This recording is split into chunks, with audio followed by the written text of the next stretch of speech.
Hello, dear viewers. Support me by subscribing to my channel and share my video if you like it. And also, make sure you comment your thoughts. Now let's start the video. The Winterfell War Room hadn't been used for its named purpose in centuries.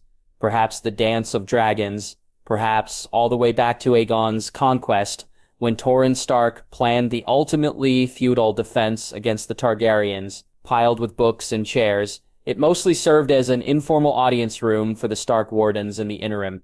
Now, with the Flayed Man having evicted the direwolf, the war room was back to being used for war. So Stannis has arrived on the main road from Castle Black, Locke said, pointing to a line of stag figurines in the gift. Apparently his trip north of the wall was a success. He's got about 4,000 wildling warriors with him.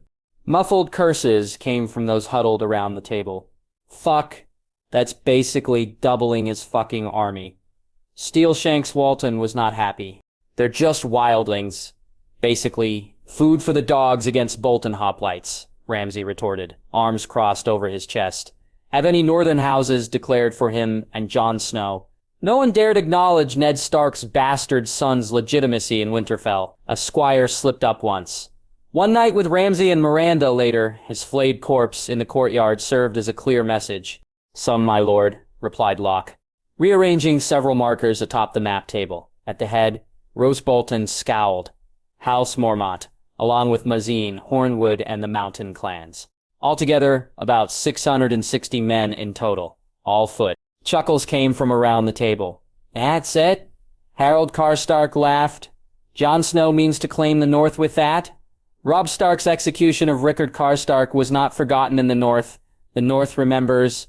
House Karstark stood with House Bolton, the only one that did so. Still, I wished we could have some more reinforcements. Small John Umber declined my requests, as did the Manderleys. Latter just wants to stay out of it, while the Umbers know that Stannis could just as easily sack Last Hearth on his way to Winterfell. We aren't getting reinforcements. Neither are they, pointed out Walton. We've still got the advantage. But I have a feeling the weather will be more of a problem for House Baratheon. Ramsay waved his hand over the table. A blizzard is coming, one that would even bring a northern force to heel. He's gonna have to stop, and that gives us the advantage to strike first. It was then that Rosier spoke, quiet thus far during the session. Are you asking me to give you a strong portion of our force risking annihilation? Our best advantage is our numerical one, and I am not risking that just because you say you can take Stannis down with several thousand men. A scoff. I'm saying give me several dozen men in white coats. Stannis will be crippled before 10 minutes tick by, and will be long gone. Rose, slicking up from the map table, narrowed his eyes at his son. Several dozen against Stannis Baratheon. The entirety of the Reach couldn't dispatch him during the siege of Storm's End. And you're telling me several dozen will? We are of the North, father. Ramsay's grin widened, taking a consistency of that of a hyena. Let us give them a proper northern welcome. Stannis rules the storms, but we rule the blizzards, and our blades are sharp. A tempting idea. Rosiertus couldn't deny he lusted to see a southern pretender humbled once more by the North, but Jon Snow is of the North, and he rides with Stannis. Still, it was too tempting. End Stannis' threat before the Stag King could arrive. Be careful. Ramsay only grinned evilly in response. Since the dawn of time, honor demanded that before a battle, the opposing forces ride out to meet each other. Oftentimes a formality, likely that there will be a fight, no matter what. But sometimes one side surrenders. Sometimes both sides accepted terms to settle the matter peaceably. Not true of the occasion before the forces assembled on that unseasonably snowy day in the north. Neither side willing to give an inch.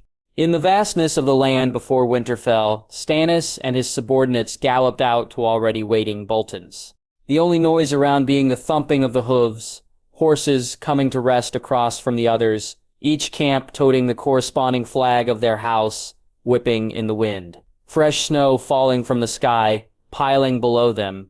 Winterfell behind them, the Boltons stayed quiet. Rosier's was out front, a solemn scowl adorning his face. Ramsay and Locke waited close behind him, a leering smirk gracing the former. He was enjoying himself, Harold Karstark, looking on with a frown as he stood astride his horse with the bannermen and flag-bearers. A larger group for the Baratheons. Stannis grimaced as always, leg bothering him greatly, though he did not intend to show it, along with Jon and Sir Davos nearest him. In the back of the pack being Tormund, Karsi, Melisandre, and Lord Arstan Selmy of Harvest Hall. "Must be a strange feeling, bastard," Ramsay called out, glaring at Jon. He opened her arms. "To be home, Winterfell. To come all this to be starchly defeated by the same house that killed your brother. We Boltons are quite good at killing Starks, it seems. Not that you are one, really." "Are you done?" Jon scoffed. "You question my legitimacy, but you yourself are a bastard." Ramsay leaned forward, eyes wide. "My legitimacy came with a royal decree, not the false words of a false king." "Enough," Stannis raised his voice. "We've come to talk terms of your surrender." "Surrender?" Rose chuckled, looking back to his men behind him. Soon they all laughed. Stannis narrowed his eyes. "Is something funny?" "And they say we Northerns are dull," Rosie egged, smirking. Sir Davos cleared his throat to draw attention to himself. "It would be wise to surrender, less bloodshed." "You think we Boltons are scared of a little blood?" Ramsay snorted. He turned and pointed to his banner. "We flay men. They hang from the ramparts. We are blood." "You can slay plenty of men in my service," Stannis retorted. "Slay many Lannisters, the ones who killed your men during the last war. Pledge yourself to me," he looked back at Jon. "Pledge yourselves to Jon Stark as your liege lord and release Sansa Stark back to him, and you'll get the Dreadforts, plus your choosing of the spoils when I take Lannisport and Casterly Rock. When your wife births your child, I'll grant him or her moat Kaelin by my decree as an added incentive." Generous terms, one Stannis would not be likely to give in normal times. A seller's market for Rose Bolton. Jon knew they would reject them all, and the Boltons didn't disappoint.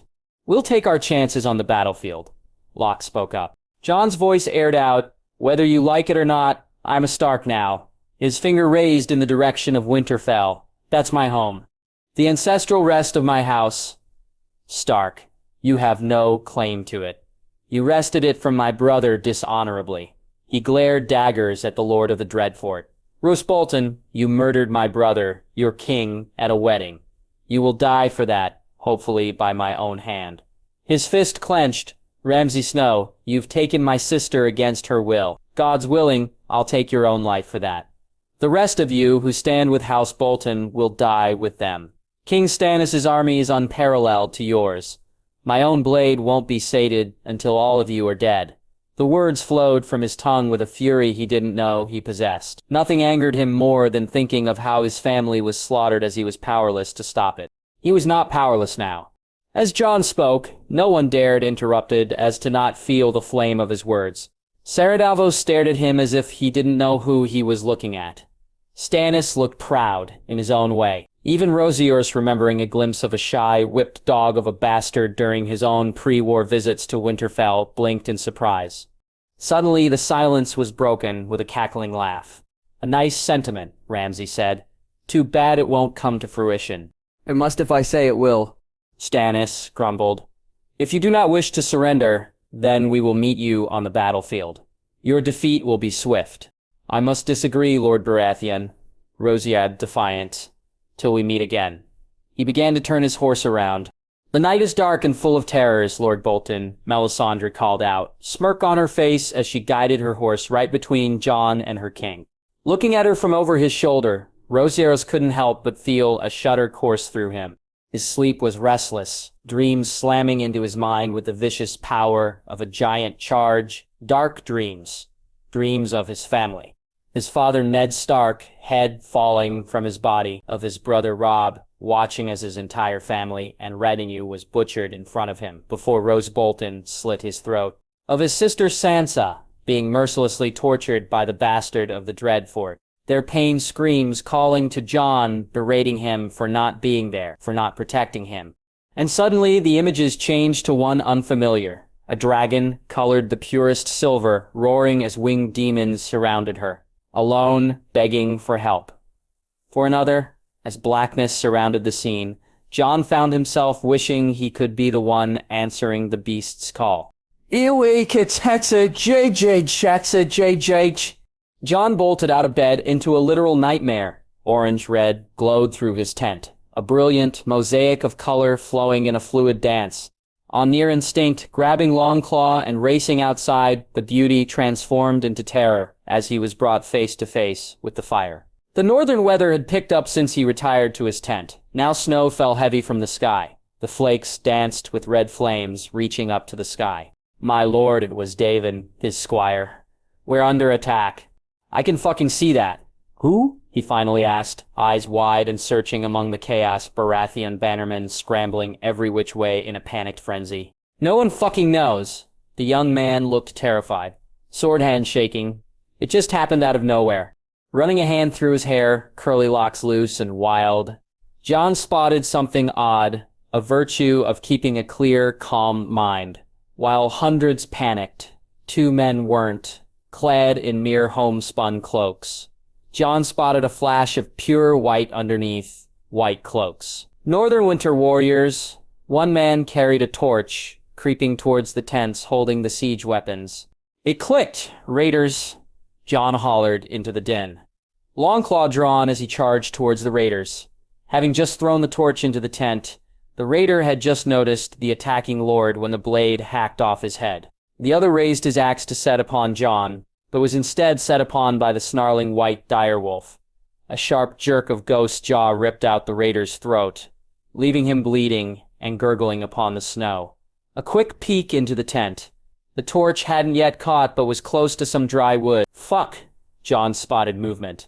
You two, kick snow on that torch. Now. Jon. It was Davos panting alongside his son.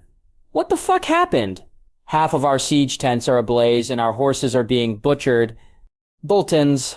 Jon watched as Tormund, Cersei, and about 24 wildling warriors arrived on scene. The northern way, harass and bushwhack until enemies turn back. Kept us independent until Aegon Targaryen.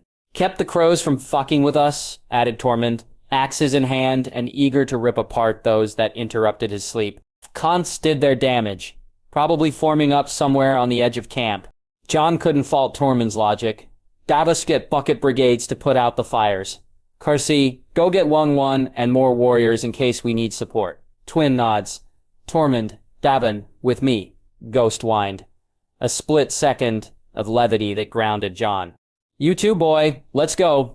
Chaos still reigned within the Baratheon camp. Rule 1 of any raid: wreak havoc on certain specific areas, and then let the panic of one's foes turn it into a complete clusterfuck.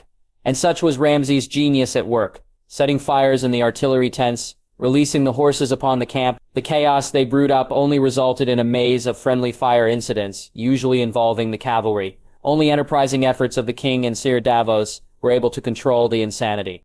Work done to near perfection.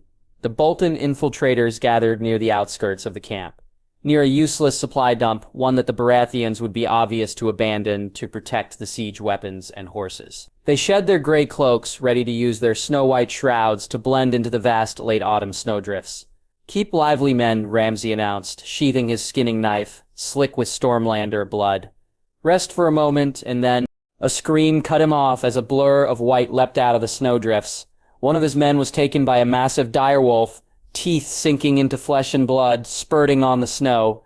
What followed was a bellowing, savage cry as the wildlings emerged, like ice demons sprouting out of nowhere, the warriors of always winter. Ramsay drew out his knife once more, cursing under his breath, rage building inside him as his brilliant plan was unraveling at the hands of wildlings. Flay the cunts alive, he snarled, leaping at a wildling as the rendezvous point descended into a furious melee. He quickly slashed through the man in front of him. Since the days of the Kings of Winter, House Bolton had been the noble house infamous for brutality. Their sigil a flayed man, their motto, "Our blades are sharp." The savagery of House Bolton extended far into the past, when the Red Kings of the Dreadfort battled the Kings of Winter in Winterfell for control of the North. Many a Lannister or Tyrell trembled at the sight of Bolton banners during the War of the Five Kings, their reputation causing quite a few routs while fighting for Harrenhal. But against wildlings, they were civilized. They were out of their element. Wild and crazed, almost to the point of enchantment, Tormund and his warriors were upon them like unholy demons of childhood. Ghost stories, axes swung, swords glinted, spears spilled crimson blood upon the snow, all semblance of order disintegrated as Bolton fought free folk. And Jon was in the middle of the melee, Longclaw whetting a taste for Bolton blood. A raider swung wildly at him, but the former brother of the Night's Watch glided fluidly through the snow, dodging the blow and delivering one of his own, splattering blood through a deep gash in the back. His cuirass was covered in blood, cold infecting his very core, but Jon ignored it all, blocked it all, hacking and slashing like a dancer. A one-man army. He stabbed another raider through the middle, as Ghost took on another setting up to attack him. Jon Snow! Jon had barely turned his head before he scrambled back from a wild knife slash. The grinning visage of Ramsay Bolton was before him in the low orange light. The bastard shows himself, shield clutched in the other hand. Rosie darted forward, massive skinning knife thirsty for the flesh of the rightful Lord of Winterfell. I'm gonna enjoy flaying you alive for your sister to watch. Jon nimbly darted out of yet another slash. Not today, Bolton.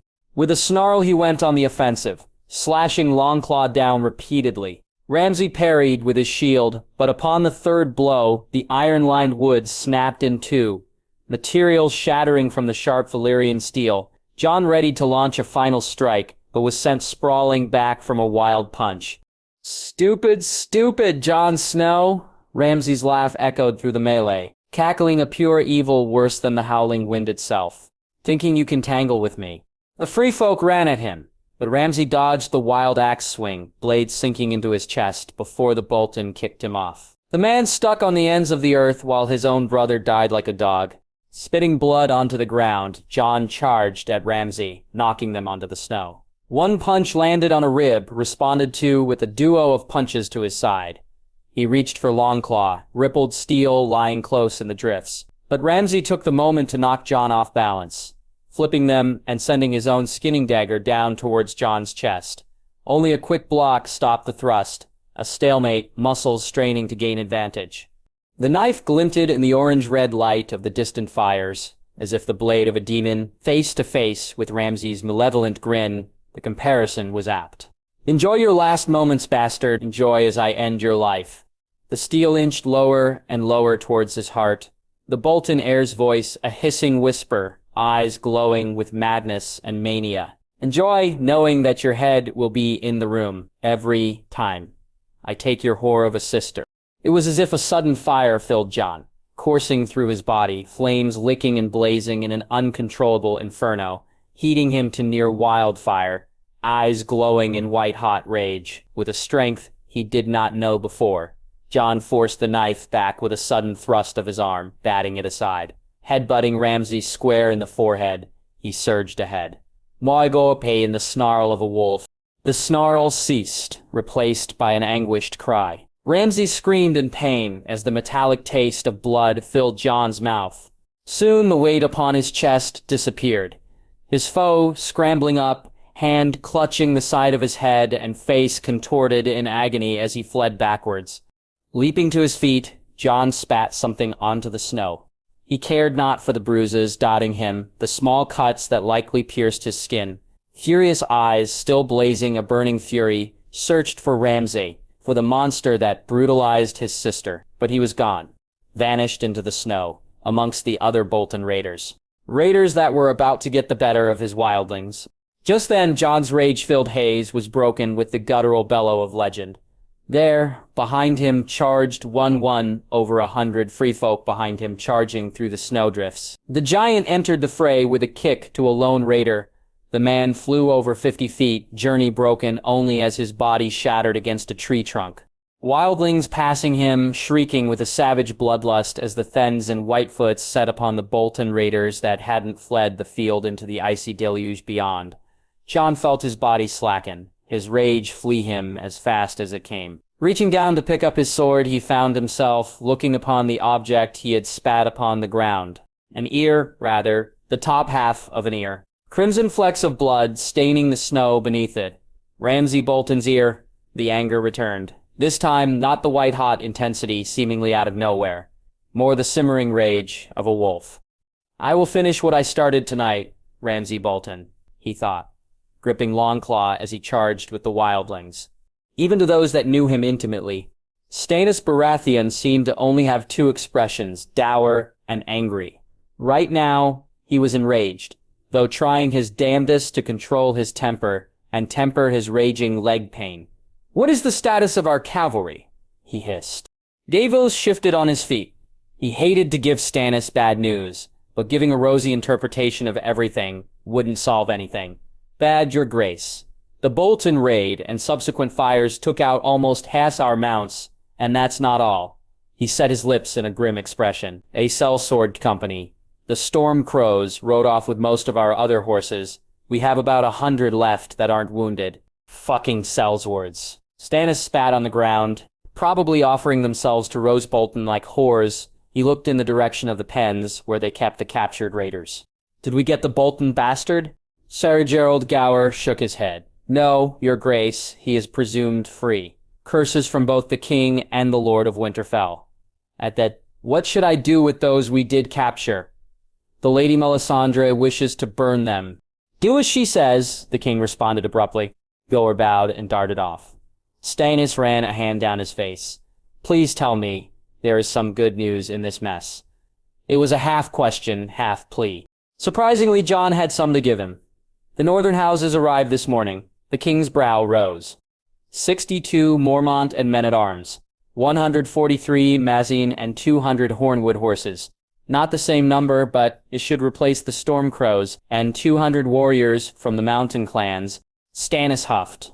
Practically wildlings themselves. Further curses. "Most of my wildlings are archers. A third of my infantry are archers or crossbowmen, and Bolton destroyed all my siege weapons. I'm worse off."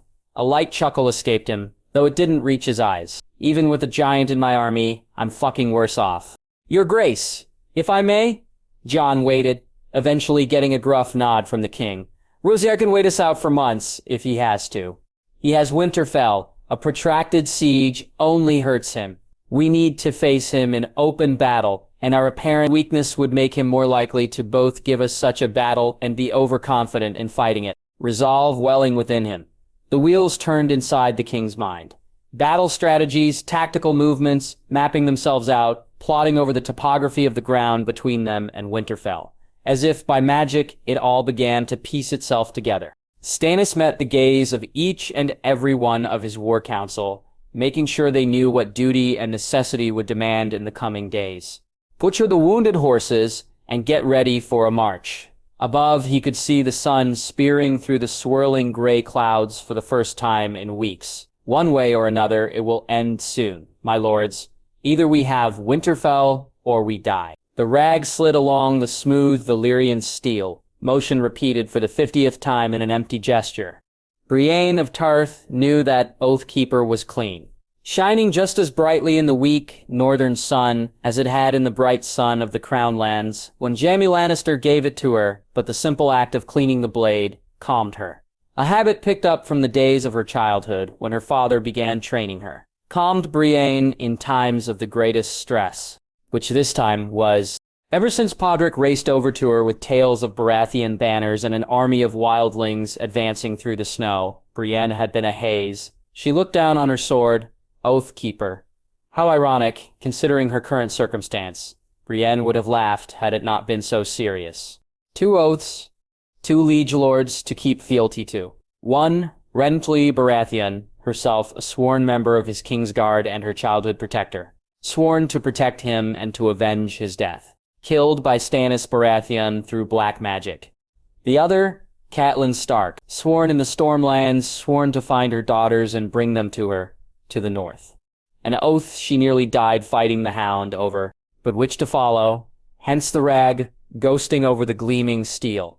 She had sworn to Renly first, and Catelyn Stark was dead. One stab of her blade could end Stannis' life and avenge Renly.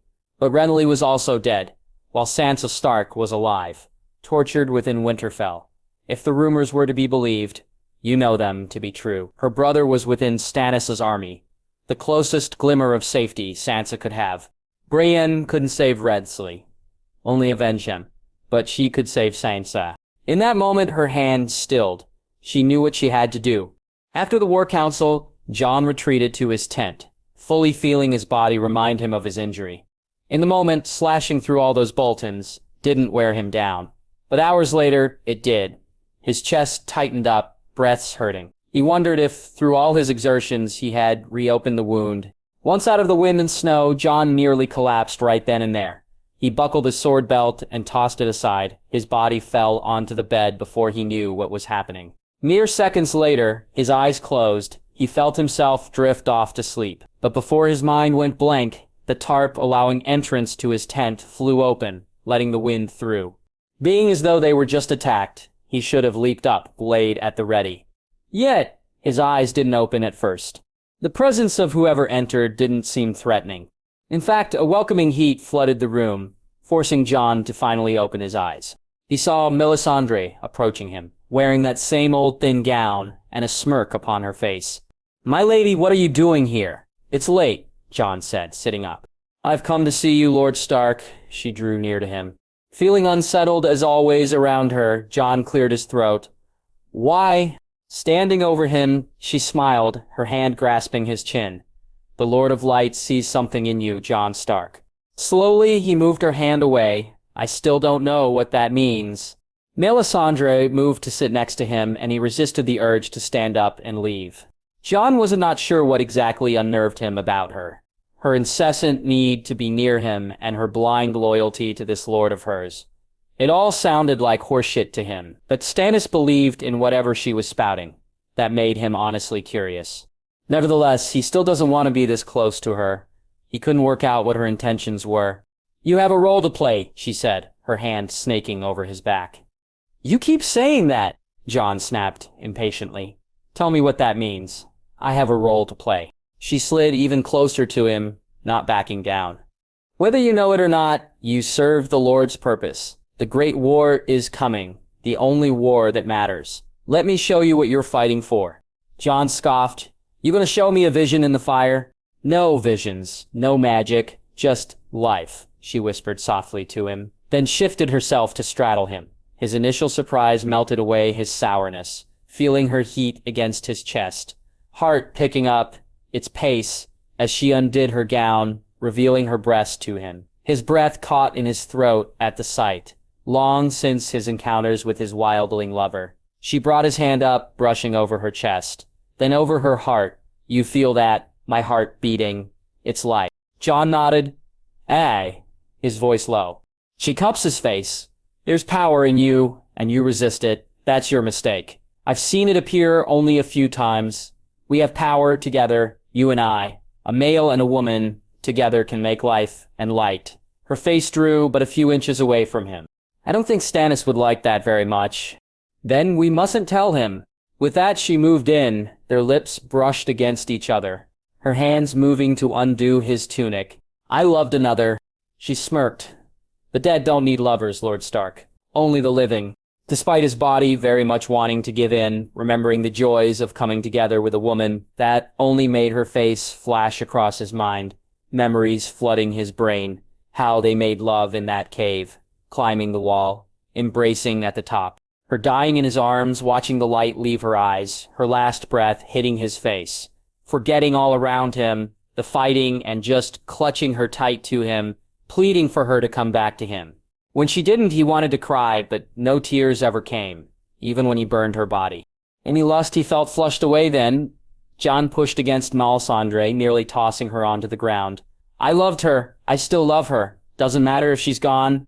I still remember her." She stood, a small frown on her face, tying her gown back together. Jon watched as she went to leave, but before she stepped out, she turned back and glared at him. "You know nothing, Jon Snow." With that, she was gone. Lying down in the darkness, Jon felt his mind whir in thought. "She is gone," a voice told him. "You hung up the black. You have no reason to resist." All true, but something held him back. Call it hesitance. Call it respect for the dead. Call it a feeling about his fate. Jon just couldn't. Drifting back to sleep, his last thought was that it wasn't necessarily Ygritte, but the memory of her and the happiness she brought him, also the pain of losing her. He wondered if he could ever endure something like that again. He watched his battered bride lay face down on the feather bed, exhausted after another round of a one-sided affair. Ramsay Bolton sat at their table, slicing through a slab of meat with a thick steak knife, guzzling down gulps of ale between bites in the wee morning hours. Every couple minutes he'd shake his head, still feeling the missing piece of his ear. The missing chunk was lost to the snow, so the Bolton just sported part of his right ear.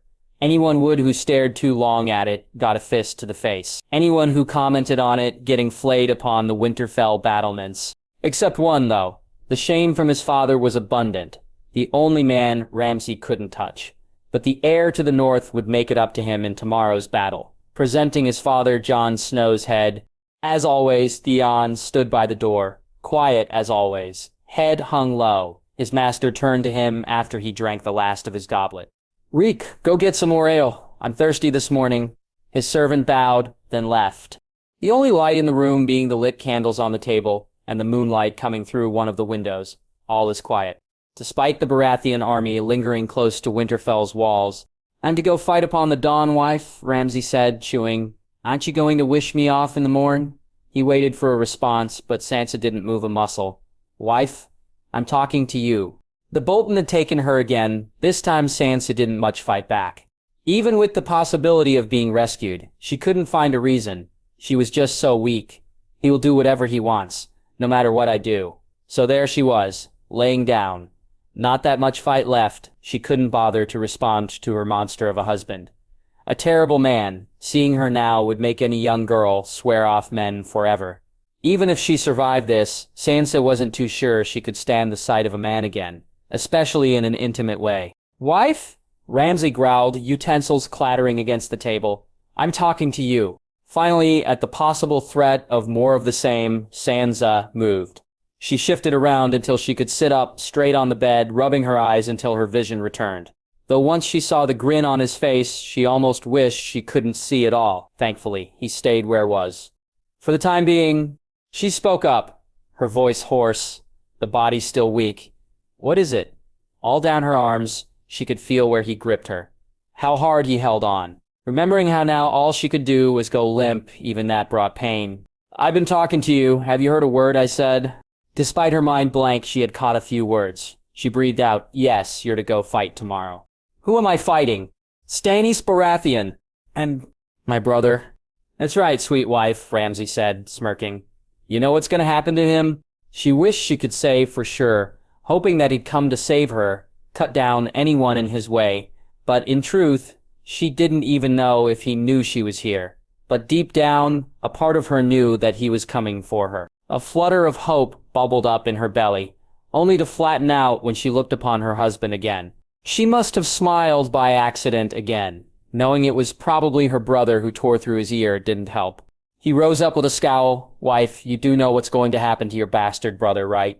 He came over near to her. "Don't you?" Frowning, he grabbed her by the legs and pulled her to him. Lifting her off the bed, he held her close. She tried to avoid his gaze, but he gripped her by the neck, restraining her. "Look at me," he said. "When we crush the Stag King and his fucking army, I'll drag your bastard brother by his feet across the battlefield. I'll bring him here. I'll flay him right in front of you. Make sure that you watch as he dies." He breathed in her face, eyes wide. "That's what's going to happen to your brother." Suddenly, something in her snapped. A wolf restrained for so long by sheer brutality and fear, suddenly let loose with a raging fury. Sansa surged forward, kneeing him in the crotch as hard as she could.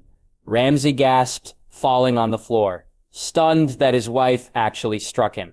Now, the sight of her horrible husband holding onto his groin in pain, that did bring a smile to her face. "You bitch." Before he could come back at her, she jumped out of the way. His leap missed. Flipping over the bed, she retreated to the table, trying to find something to defend herself with. Her eyes set on the knife, but before she could grab it, Ramsay crashed into her, both of them colliding into the table, sending it over on its side, the noise echoing through the room. All the plates shattered against the ground, food sent flying. If not for the stone floor, the candle might have sparked a flame. Sansa hit the ground, the air leaving her lungs. Ramsay landed nearby. Her eyes wandered around looking for the knife. She found it just out of arm's reach to her right, near one of the legs of the bed.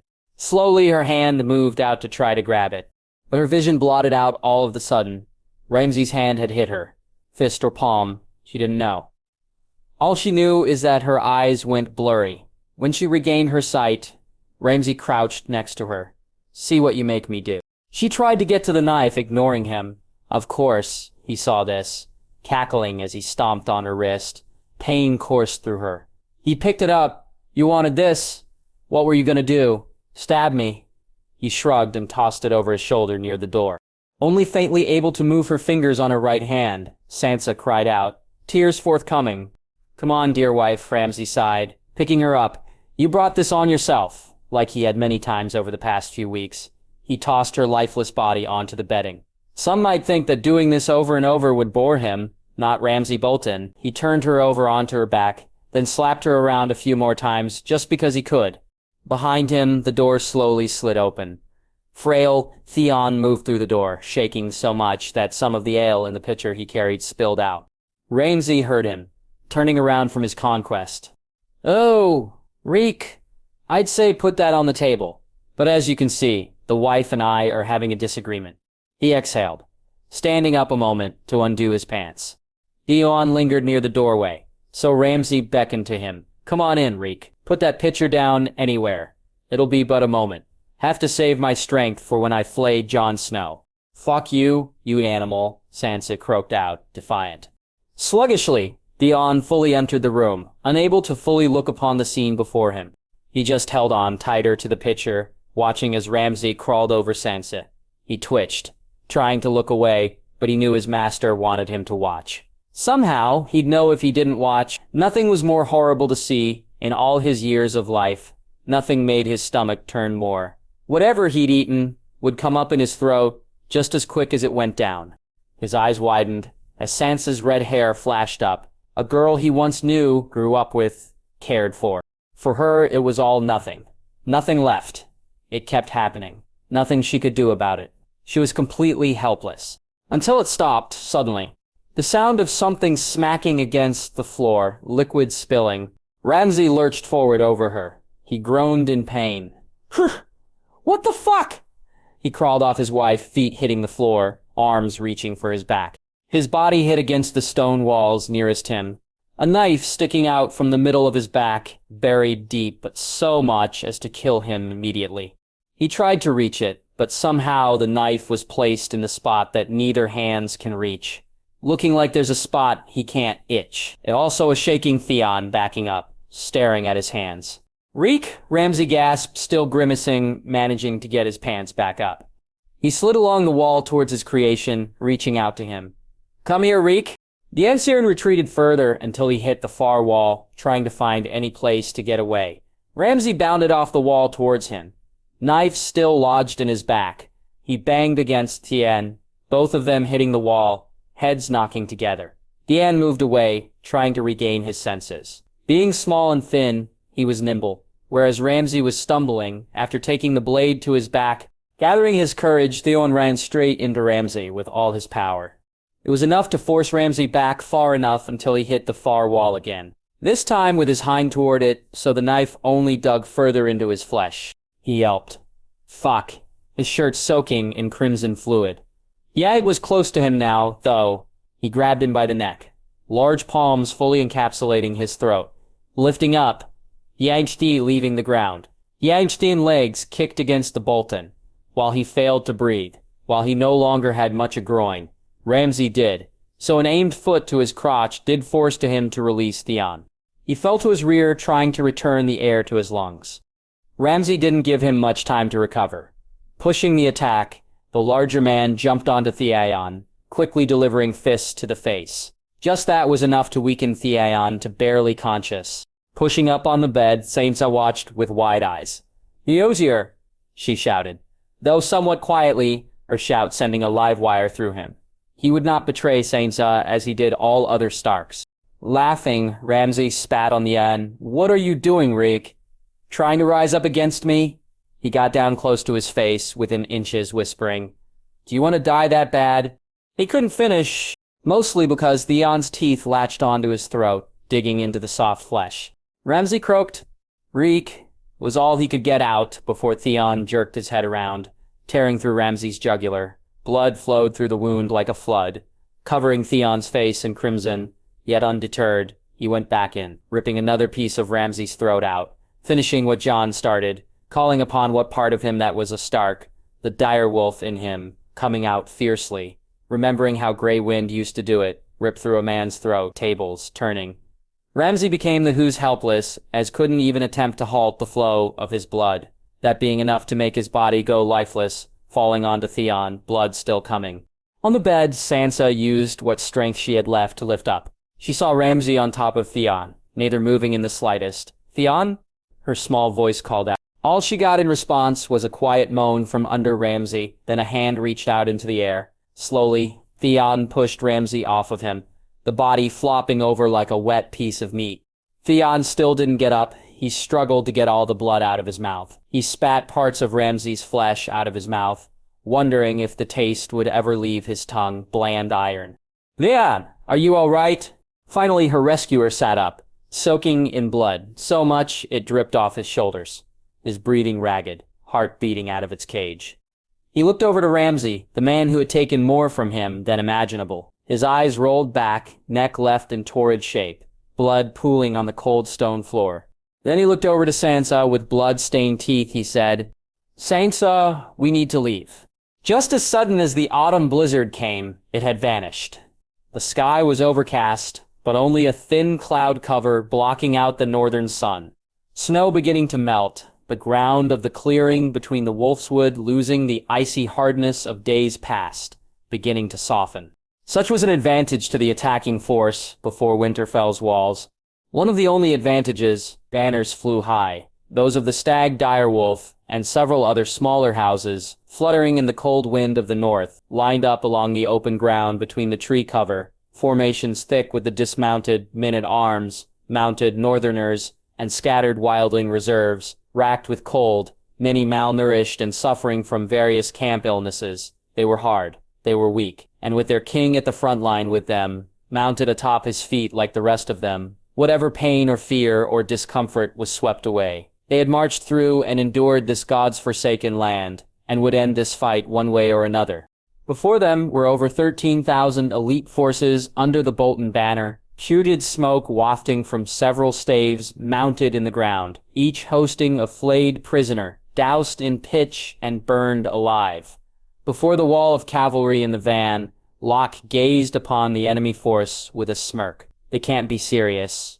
No cavalry, mostly dismounted men at arms, he laughed, spitting on the ground, and barely any wildlings, only 1,000 at most, give or take. Fuckers must have deserted him. Harold Karstark laughed. Told ya they were nothing but savages. Locke felt his dander rising, eager to notch more victories on his belt. He would enjoy having Bear Island as a prize for his loyalty. We should attack in full. Roose merely frowned. Where is my son? There was no sign of him. He is supposed to lead the charge? Perhaps he's still fucking his bride, Locke suggested. Both knew what the term fucking meant in connection to Ramsay. The Stag King won't wait. Neither can we. Rosearts nodded slowly. That boy has tested my patience for far too long. Fuck him. He can rot for all I care. Rosearts was not a sentimental man. Loose arrows. Show them who holds the north. Knock! Bellowed the command, as over 500 archers plucked their arrows from the ground in front of them and sheathed them to their bows, drawing their strings.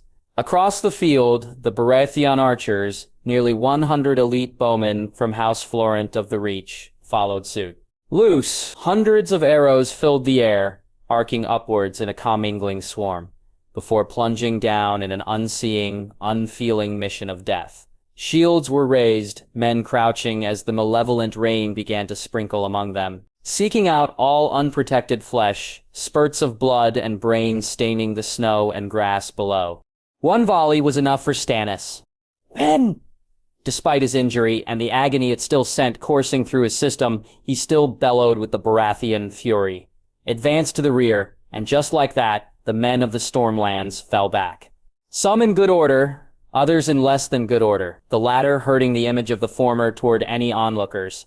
With his fellow cavalrymen of Corcold, Harold Karstark smirked. "Look at that, boys," he announced with a flourish. "Southerners flee at the sight of northern steel, weak from the gales of northern snow. Whoops left the throats of the Karstark men, anger still burning bright at their lord being killed by Robb Stark merely for seeking justice against the Lannisters. The fact that their new liege lord had killed Robb Stark on behalf of the Lannisters was lost on them. Haughty, arrogantly, Harold raised his sword high in the air. Let's show the bastard Jon Snow a taste of justice. With a harsh battle cry, the 500 men and mounts of Carahold charged straight for the withdrawing Baratheons. What the fuck is Karstark doing? Bolton was furious at the lack of discipline. Locke didn't see it that way. My lord, Lord Karstark is not wrong to charge. They are pulling back. Could be a trap, Rosiors mused, but conceded Locke's point. The Baratheon army likely had every manner of pox, and wildlings were best fighting in raids and bushwhacks. They were cut to pieces by Stannis' cavalry, and would be cut to pieces again by his. Very well, send in Steelshanks. Also have our infantry march on the double, behind. Locke grinned a predatory leer and ordered forth the trumpeter. And such the main line of over 1,500 Bolton cavalry surged forth with their flayed man banners fluttering like mad and throats open with a sadistic fury. A full 5 minutes behind that of the Karstarks, the infantry marching forward behind them. Plenty of time for Stannis' forces to successfully redeploy to the gently sloping hill a mere 200 yards behind, and leaving their archers well out of range. By the fucking gods. Such profanity graced the lips of every free folk watching the sight before them. Many far more obscene regarding the human anatomy than Karsi. Are all Southerners this fucking stupid? Even as she leveled insults, she kept her bow ready all the same. Jon shrugged, hoping his boiled leather blended in with the smoky pines, as did the furs and mottled brown grays of the wildlings. All they see are his grace's men, not us. Likely think most of you deserted. He smiled at Karsi's ice-cold glare. The free folk's word was his bond, not easily given, but as strong as steel when obtained. The Karstarks had just passed into the clearing and were being slowed by the mud, not enough to slow the charge from the larger Bolton host. Now, ready men! Jon heard a similar command from Tormund across the open ground in the western Wolfswood. Knock! 2,000 bows immediately found arrows lodged in their bowstrings. Wildling archers eager to showcase their skills that had kept the Hardhome palisade secure for so long. Within the main Baratheon line, the lines had formed up once more, grabbing staves off the ground where they had been left in the night, and plunging them into the mud, creating a nest of sharpened wooden pikes ready to block any cavalry charge. Not that Stannis intended the Boltons or Karstarks to reach his line. Gazing upon the onrushing cavalry, still an awesome sight despite the charge slowing in the mud, Jon felt a heat of anger coursing through him. These were the men that betrayed Robb. These were the men that abandoned him for his honor. These were the men that helped slaughter his brother and take their home, all for a Kingslayer working for the Lannisters. An anger that swept across him. But now Jon could do something about it. Loose. So focused on the gathered Baratheons, so focused on the massive giant that drew stares and gazes like a towering bonfire. Neither the Karstark nor the Bolton cavalry noticed the bowmen waiting within the forested hills on the flanks. Such an error proved deadly. Hells disastrous staggered behind due to the premature Karstark charge. The first volley slammed fully into them. Blood spilled everywhere. Barbed wildling arrows tearing through all unprotected flesh, while the more powerful crossbow bolts from the main line punched through chainmail like it was parchment. The free folk, not obeying the honors of war, deliberately targeted the horses. Armored only on the head, the high-elevation, long-range shots ripping through their flesh sent the horses out of control. They panicked terror, sending them every which way as the charge just dissolved. Lord Karstark tried to rally his men for a last-ditch attempt to hit Stannis' main line, only for the staves and swords to fell him in a bloody heap. Loose! Loose! The Bolton cavalrymen received the same furor from Jon and the wildlings. Steelshanks Walton tried to keep his larger host together and peel them off to assault up the hills at the wildling archers, so plaguing them, but it proved to be impossible. Seeing the dead Karstarks, seeing their own dead, horses bloodied and struggling in the churned mud, the mounted charge broke onto a full-on rout. Wounded and panicked horses and riders galloped through the advancing infantry, scattering them and trampling them down in their headlong frenzy to escape the slaughter. Only dogged determination by Locke and the supreme discipline of the Bolton hoplites kept them in formation, but the morale advantage deliberately shifted.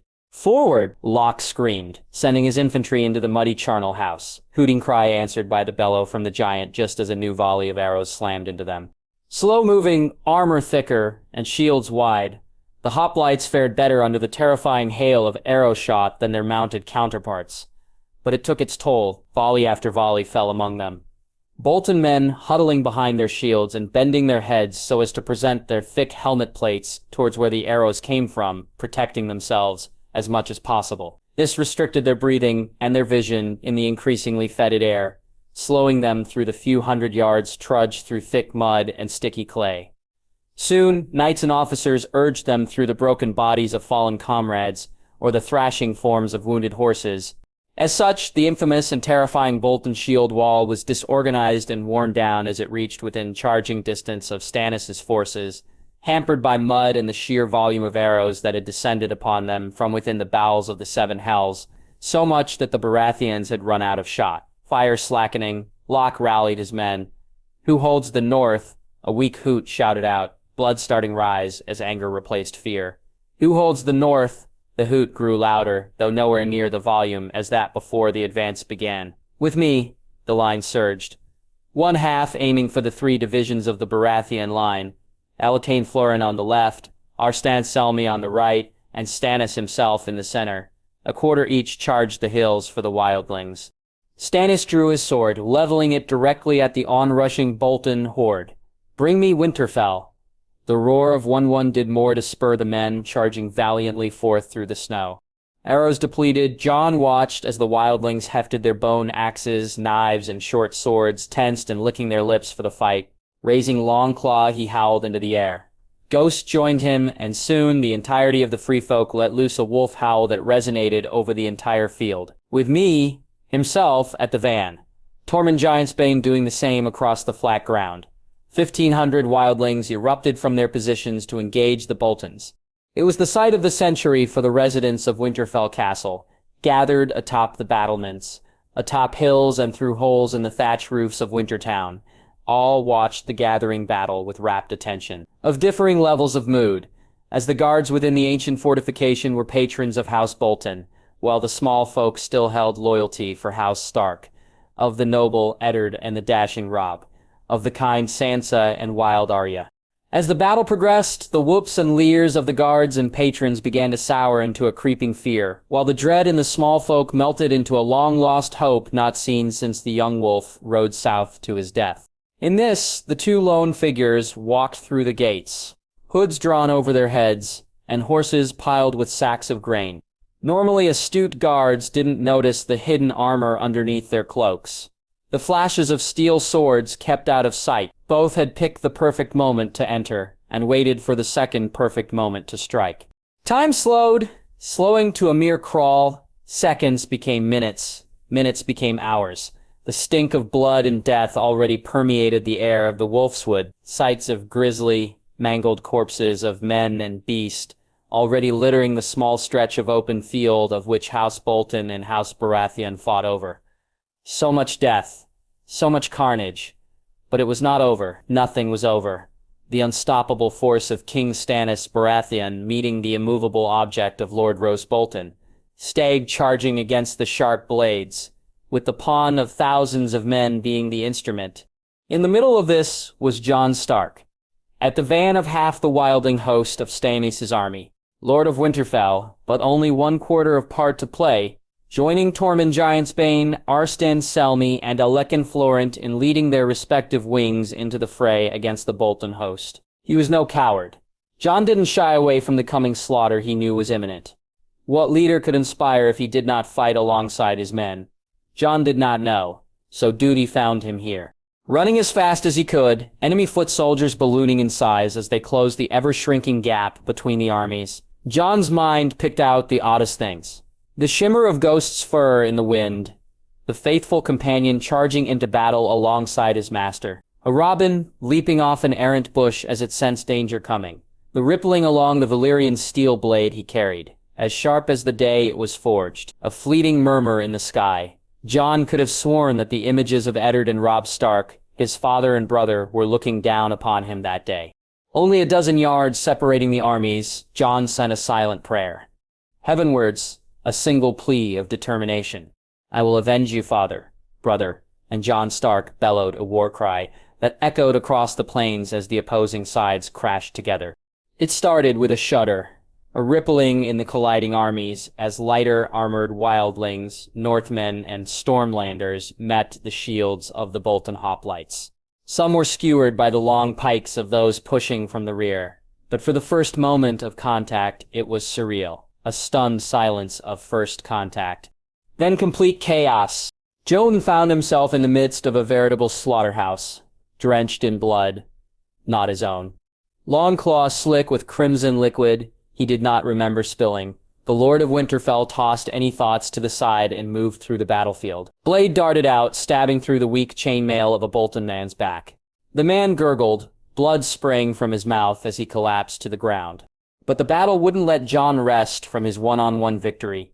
The shrieking cry from behind him of an attacker echoed in his ear, sending him swiveling around with a grace not seen in most men. Valyrian steel met the half-rusted steel of a junior bannerman, but the son of the Dreadfort made up for it in pure ferocity. Lunging and hacking with hate and bloodlust buried in his weathered expression, but he faced the White Wolf. Deflecting, parrying, Jon batted aside the man's sword, before swinging, Longclaw to slice through his throat. Hot crimson drenched the direwolf sigil upon his chest armor. Spinning Longclaw in his hand, he searched for another target when he suddenly fell to the ground. Looking down, Jon found an arrow embedded in his thigh. Fuck, he hadn't even felt it. Wolf, fucker! Two surviving Bolton horsemen were charging right for him, lances leveled. A snarl rang out as Ghost launched himself at one of them, red mist spraying as the massive jaws ripped through flesh and bone. The other stilled his horse long enough for an arrow to slam into his head. A rough hand appeared in Jon's vision. "Get up, Crow," Carsey stated loudly. Looking down at the wound, Jon gripped and snapped the shaft in half like a twig. There would soon be pain, but Ygritte had given him 3 and he still stood. Carsey grinned. "That's the fucking spirit," and the two descended back into the din. Charging uphill, the Bolton men-at-arms lost their tight formation while scrambling up the mud and rocks, using axes, scavenged swords, hammers, and bone knives. The howling wildlings on both flanks set upon the now disordered and wounded Bolton men-at-arms. Whatever formation remained could not cope with the thousands of unarmored free-folk warriors, fresh, luxuriating in the almost gentle cold of the untrue north, and unhindered by mud or armor. Within minutes, the flanks turned into a slaughterhouse, as the dreaded man-flayers of House Bolton finally met an enemy that could match them in savagery. At the flatter land of the main front line, the Bolton van had miraculously kept in decent order, if slackened and looser than hoped. Shield wall imposing and pikes lancing forward like scythes through whatever unarmored flesh were presented to them, they initially pushed back the Baratheons, pushing them back from sheer determination, filling them with resolve, stoking the pure anger at the men in front of them for the hail of shot for which they were forced to advance through. They were men of House Bolton, their blades were sharp, they held the north. It was not to be. Dreams built through rage and wishful thinking dying against Baratheon steel. Unlike the archers, the crossbowmen of the Stormlands had not depleted their shot. Volleys of powerful, iron-tipped bolts raining on the onrushing hoplites, punching through their shields, piercing chainmail like it was nothing. Splattering men with their comrades' blood and brains right beside them, all the while the weak but rested men of House Baratheon, hardened veterans of many battles as much as their foes, slowly hacked and stabbed away. The charge fizzled out, rage dying into sheer exhaustion as the wave of fatigue slammed into the phalanx with a force stronger than any mounted charge. Slogging in heavy armor through the mud, the crush of their numbers meant the Bolton hoplites could scarcely lift their weapons. So preoccupied by the Baratheon men-at-arms, they hadn't noticed the more maneuverable mountain clans and wildlings hemming the tight formation on the flanks. The bears of House Mormont punching far out of their weight as they held off triple their number. The hoplites were unable to get up after being knocked to the ground. So tight was the mass they had been packed in. Into the melee, the Bolton second line ordered forth by Locke to win the day as he moved to stabilize the flanks. Also joined the attack, They too were swallowed up, the Boltons at the back of their deep formation, literally attempting to drive forward by sheer force of weight. This tightened the mass of men to the front, many trying to pull back in order to gain space to move.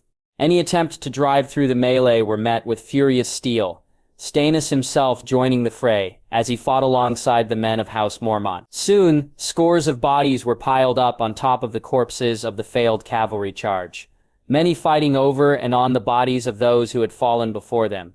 The cold air was banished by the pack of bodies, blood and excrement steaming and suffocating the men. And then the blow of horns, the bellow of the massive giant. Eyes turned to the 200 mounted cavalry of House Hornwood and House Mazin. Lances leveled, charging alongside the towering Leviathan of 1-1. Reserves. Fresh reserves, not lost in the slaughterhouse of battle. When the crossbowmen and archers let loose one final stockpiled volley, the Bolton line finally fell apart. Jon slammed his torso into a hoplite's shield.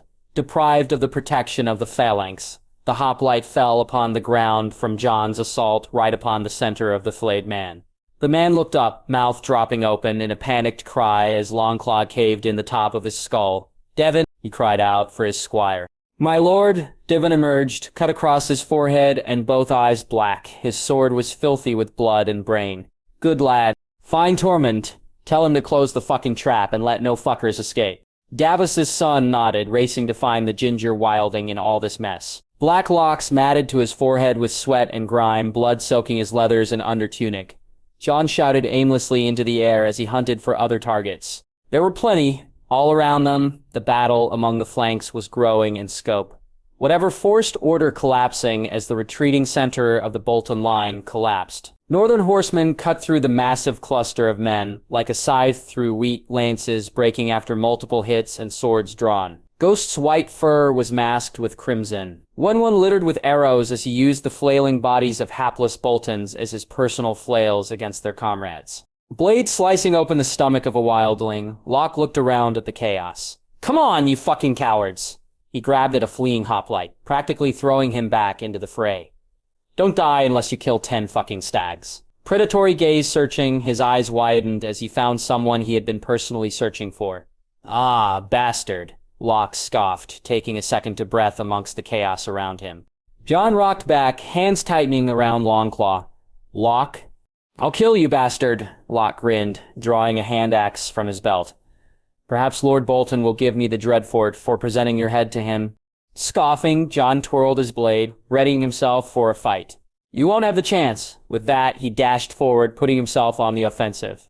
Steel clashed on steel. Locke's two-handed fighting style faced with Jon's dexterous movements. "You think you're a lord?" Locke taunted, using his bulk to shove Jon back. He had far more experience than the former brother of the Night's Watch, fought in far more battles and personal scuffles. "But you're not, just a lowly bastard." Jon may have been stronger, but Locke was cunning. Well-placed shoves sent Jon's nimble feet upon corpses, only agility keeping him from toppling upon the ground. Frenzied down strikes were parried away, Jon letting himself fall on the snow and rolling out of harm's way. "You aspire to be a lord, and such is your undoing, bastard." Jon leapt to his feet, only for Locke to kick a shower of mud at him, leaving him open for a coming axe swing. Jon only managed to dart back at the last minute. The axe sliced through his shoulder armor, leather ripping away to leave the skin bare. "I am what you should be, but you fight like a lord." He brought both weapons down upon Jon, Longclaw only just blocking the blow before it decapitated him. In the distance, Ghost raced to save his master, but charging hoplites distracted him, blocked him. Cornered, the beast set to work upon his attackers with teeth and claws. "You fight with honor." What normally would be a compliment left Locke like a sneer. Sword and axe slowly pushing Longclaw down. Rough iron axe head biting through the skin of his shoulder, forcing a whimper of pain out despite Jon's efforts. "There is no honor in war, bastard, only victory and death." Jon suddenly felt the inferno return, engulfing him, charging him with the fury of 1,000 bonfires, transforming him into a different man. A man determined to win at all costs. Without hesitation, he spat in Locke's face, the hot, sticky liquid forcing the man back with a grunt of annoyance. Annoyance followed with surprise. shortness of breath punching through Locke like a powerful hook to the stomach. Only more than a fist had slammed into him. Savage eyes gazed into fiery gray. Jon's expression dark as he pushed the blade further into Locke's gut. "Winter comes for you, Locke," came the words. The last the loyal bannerman for House Bolton would hear before death took him in its grim embrace. Drawing out Longclaw from Locke, Jon snarled as the lifeless husk fell. Eyes seeing nothing but red, he brought the blade up and brought it down again, and another time for good measure. Blood and brains splattering about as his heart was nearly exploding in his chest. Red expanding in his vision till Jon could see nothing else. Until a hard thump slammed into his shoulder. Lord Crow, eyes a blazing fire, Jon turned with a savage growl. Sword swinging only to clang against an axe. A wilding axe. "Fucking prick," Tormund shouted, staring Jon down, till he calmed down. "The fuckers are in retreat." "They're surrendering in droves," Devon said, pride in his voice. Blinking, shaking away his sudden bloodlust, Jon sucked in a breath of fetid air contaminated with the stench of death, blood, and loosened bowels. He gulped it down like a drowning man, nonetheless. Fuck. The gates. If they slammed the Winterfell gates shut, Rosiers could drown the army in its own wounded and disease until winter was over, after which they were all dead. A loud bellow caught his attention. He turned to see 1-1, the massive giant peppered with arrows and 2 broken-off spear tips, much like Jon's own wound, but still going strong, still killing as he tossed the broken body of a Bolton hoplite onto the ground. "Stark," he stated gruffly, pointing in the near distance. Jon found a cluster of northern cavalry, at least 24 reforming as hundreds of remaining Boltons began to surrender. Motioning to 1-1, he found Lyren Snow, the bastard head of House Hornwood and the commander of the mounted forces. The man bowed quickly. "My lord, no fucking time." Jon scrambled quickly onto a riderless horse, Devon leaping onto another, that too were there, being a miracle in and of itself. To the gates. Ghost, his jaws and fur stained with the same crimson that formed his eyes, bounded over to him. "If we don't take Winterfell, this will be for nothing." Lyren Snow nodded, raising his blade into the air. To Winterfell, the Northerners screamed wolf howls into the air as 24 horses, over 100 wildlings, a giant, a direwolf, and the Lord of Winterfell himself, surged with one last gasp of fighting spirit towards the gates. To claim their victory. "Close the damn gate," Rosie Bolton screamed. What bannermen he had left within the castle, scrambling to comply. "Man, the battlements, any of the fuckers get close, put arrows in them." Without another word, he stormed into the keep, a sullen glower about him. Such was warranted, for his entire army had been annihilated on the field. But the flayed man still controlled Winterfell, a consolation prize. "Archers, to the battlements," bellowed the master-at-arms of the castle, men scrambling forth. Screams left the gatehouse, the greenest of men left within, while the more experienced had sallied forth and died with the army. "Giant, kill it." A loud slam echoed from the door. The master-at-arms drew his sword. "Don't let the fucker get—" His voice died with a gurgle, as Valyrian steel stabbed through his head.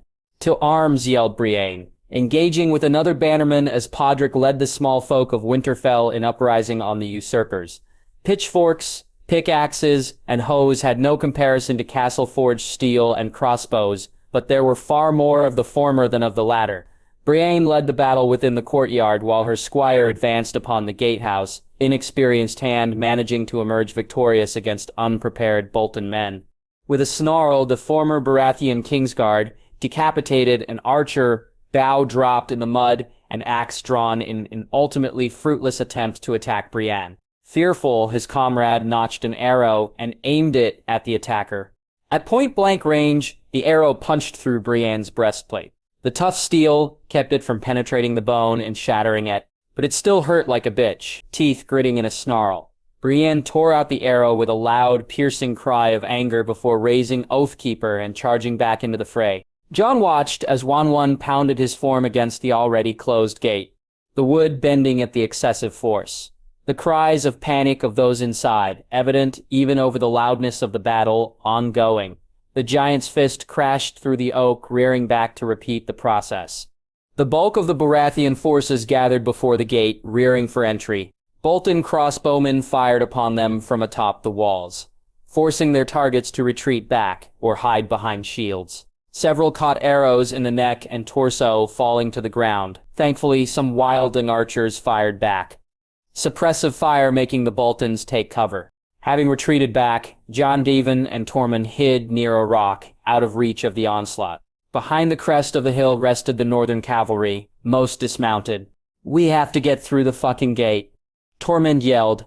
"That's a bit obvious," Jon scoffed, resting on his knees, taking the chance for a breather. "The fuckers can wait us out for months, if we don't. All this fighting will be for naught." They turned behind, hearing the approach of a horse, then seeing Stannis atop it, appearance not unlike theirs. Easier to count the places on his skin and clothes not drenched in mud or blood. The Stang had gotten fully into the fray. He came to a halt before them, watching the carnage before him.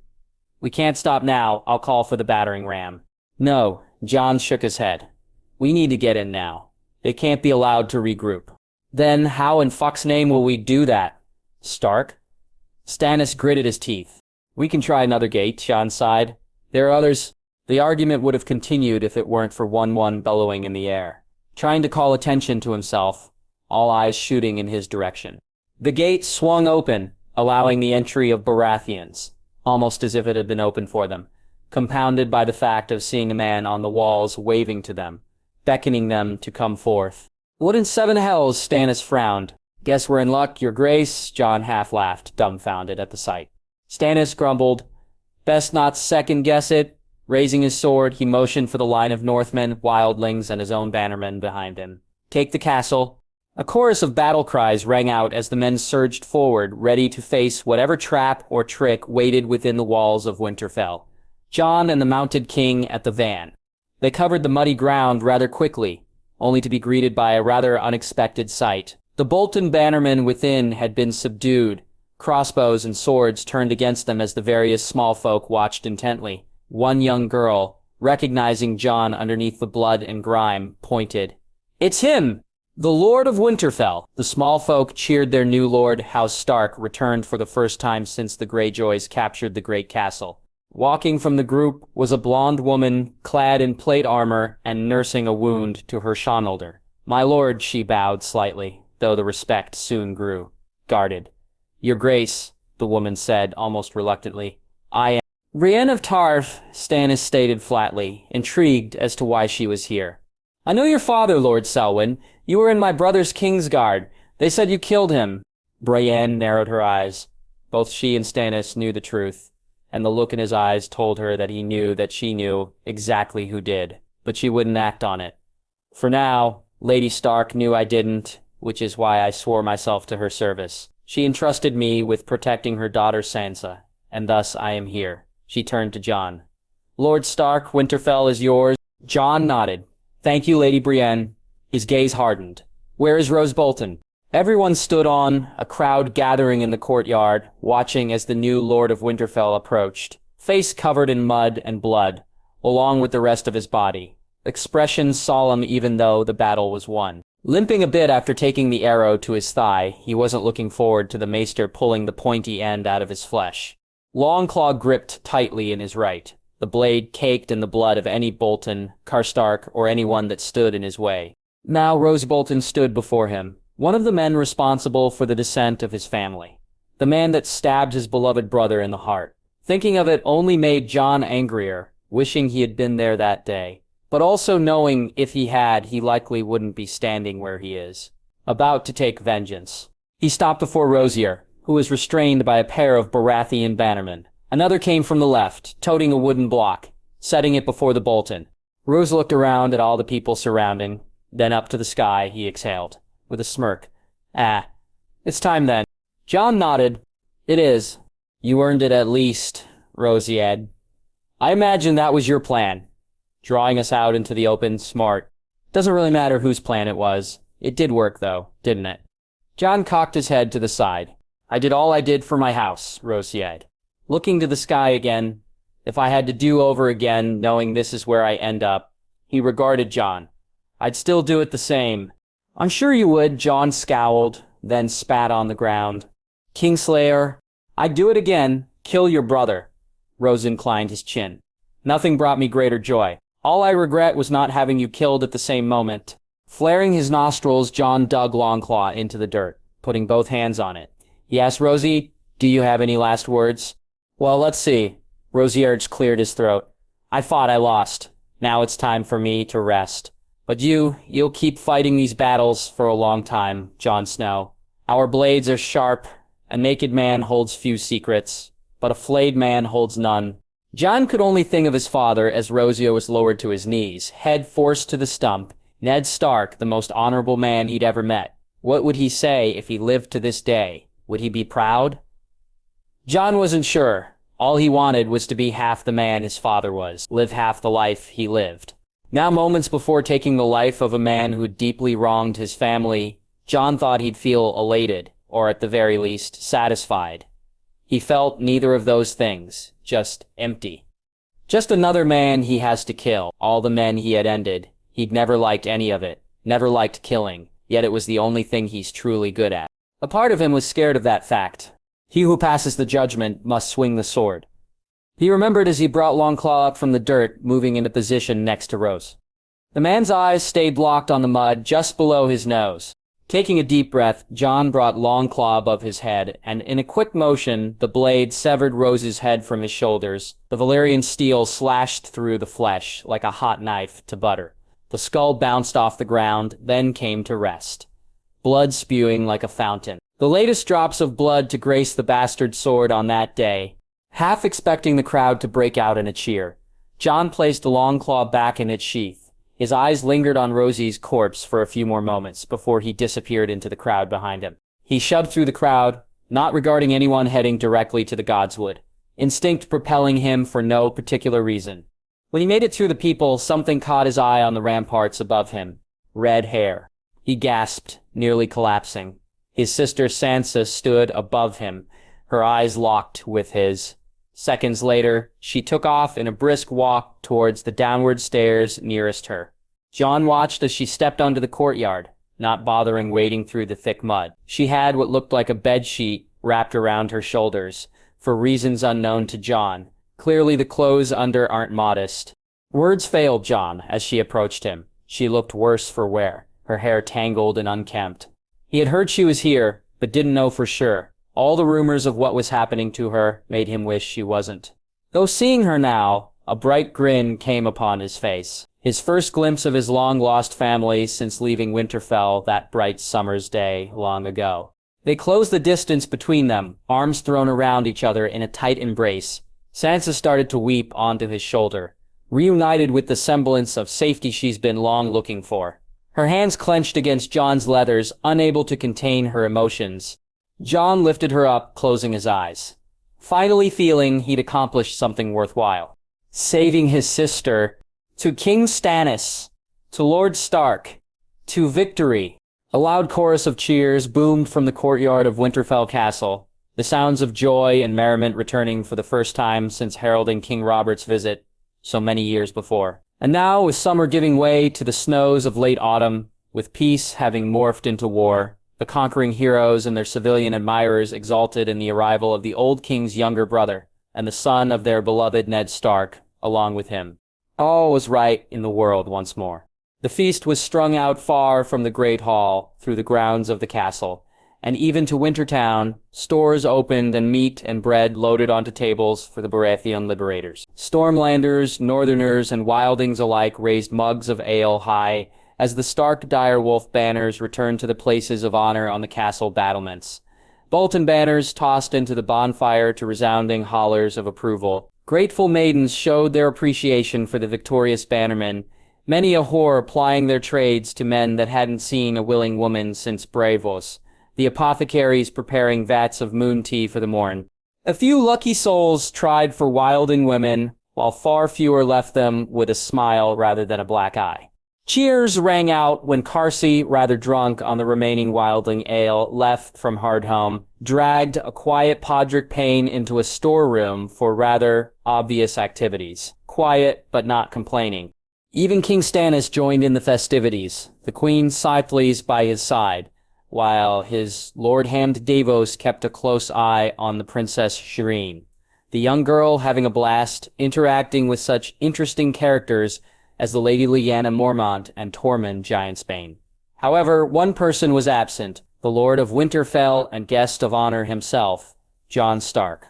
Taking a spoonful of the piping hot concoction, Jon's mouth quivered in a grimace. Dear gods, he was tempted to toss the bowl's contents into the hearth of the Lord Solar, letting the roaring fire purify it. Even the Night's Watch had better cooks. Even after all of the day's events, Sansa giggled at her brother's face like the innocent children they had been the last time they had quarters in the great castle of the north.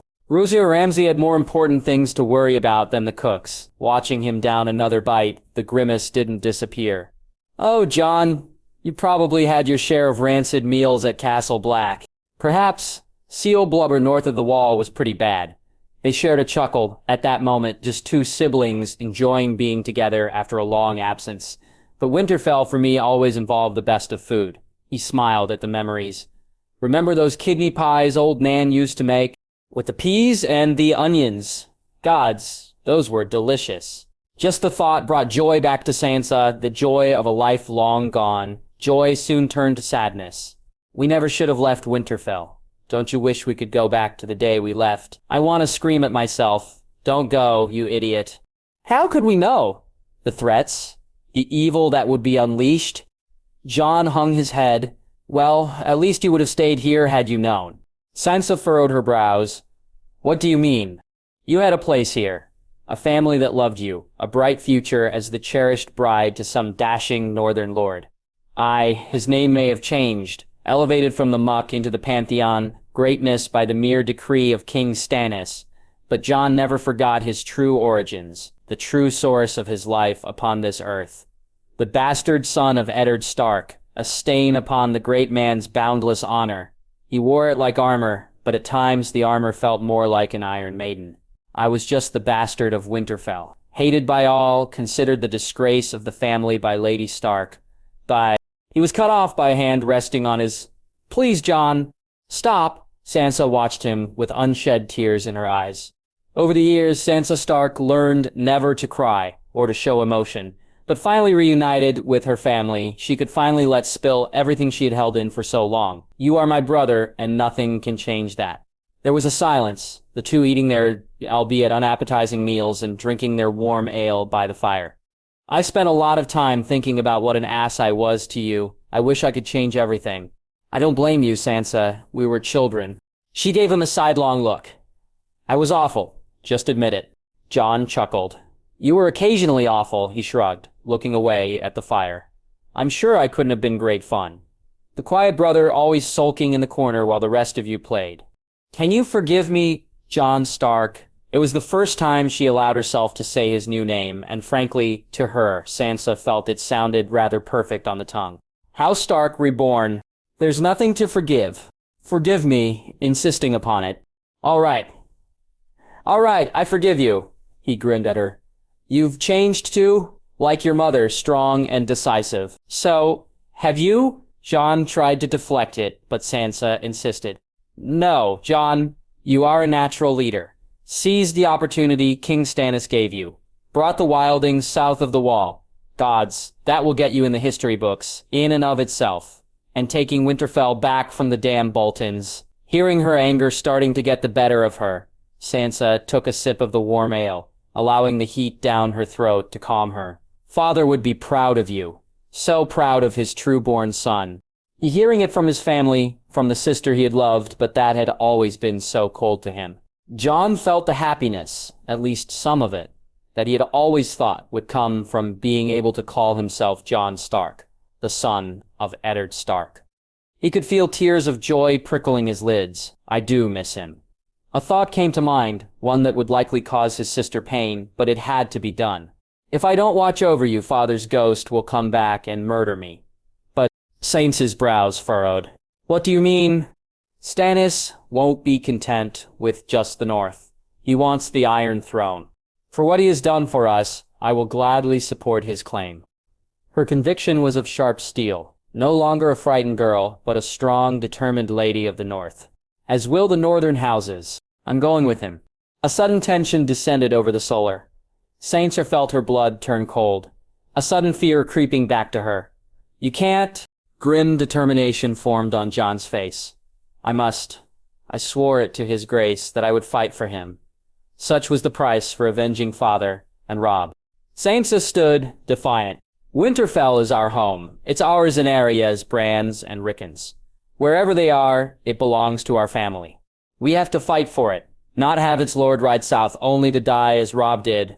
I will not die like Robb did. Pain stabbed through him at the thought of his brother, never to be seen again. Body dumped into the awful pits of the twins, never to have a proper interment in the crypts with the other great Starks of old. I will come back to you, sister. Come back to our home. There must always be a Stark at Winterfell, and there shall. Sansa, as she blinked at him, disbelieving his words. As long as I am absent, you are the Lady of Winterfell. He held up a hand as she tried to object. No, it is already my decree. His grace will not object, for I am sure he finds me in the highest esteem for this victory. You just got here, and you're already leaving, Sansa sighed. She reached for his hand. I don't want to be alone again. What'd you mean? Alone? Jon smirked. You're home. I've been home for months. Sansa avoided his gaze, lowering her voice. But it didn't feel like it. I don't understand. Ramsay. Jon visibly stiffened, hearing that name, hating that he wasn't able to shield his sister from the man. He'd heard such horrible rumors, praying that they weren't true. But seeing his sister now, he knew that they had some merit. He held his hands up. I don't want to hear about him. He did unspeakable things to me. Sansa gulped, fighting the trembling that was threatening to overcome her. Looking at Jon, she felt calmness ghost over her. Jon won't let anyone hurt me again. Ramsay would have done more had Theon not killed him.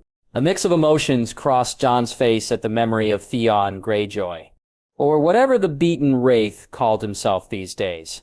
Anger, gratitude, hate, familiarity. He settled on begrudging gratitude. If it wasn't for what he did for you, I would have him killed for what he did. Killing Bran and Rickon. Those weren't Bran and Rickon. Wide eyes found Sansa's. They were two small folk boys. Evil, I know, but our brothers could still be out there, alive. She sighed. Theon is a lost soul, prone to good or evil from his desire to belong. I pity him, anger at him sometimes. But he's still family to me. Her gaze hardened. But Ramsay was nothing but evil. He should have been fed to his own hounds. Icy hate swirled within her. Yajin felt hate swirl within him as well, but it was more a burning rage. I would have killed him myself. Hands tightening around the arms of his chair, Jon gritted his teeth. How did he even get a chance, Sansa? How did you get here? Littlefinger. That swineherd? I must confess I don't know much about the man, Jon shrugged, calming down a bit. Sansa blinked, mouth falling open, raking her brain for an accurate description of the man. To be honest, she couldn't fully reel in her feelings. The man had saved her from Cersei, only to give her away to a situation almost worse. Her time in King's Landing was horrible, but it wasn't even close to the horrors she'd endured in her own home. Littlefinger took her away only to hand her back over. She thought she knew what he wanted after seeing what he did in the Vale, tossing her aunt from the moon door, watching as she fell. No remorse. At first, she thought that he did it in defense of her, but now she knew his reasons were only for his own benefit. He wanted control of the Vale. Littlefinger, he's a man who will do whatever he feels necessary to attain what he wants. What does he want? I don't know. I thought I did. I thought he cared for me. He wanted me. Told me as much. He had a lot of affection for my mother, Sansa explained.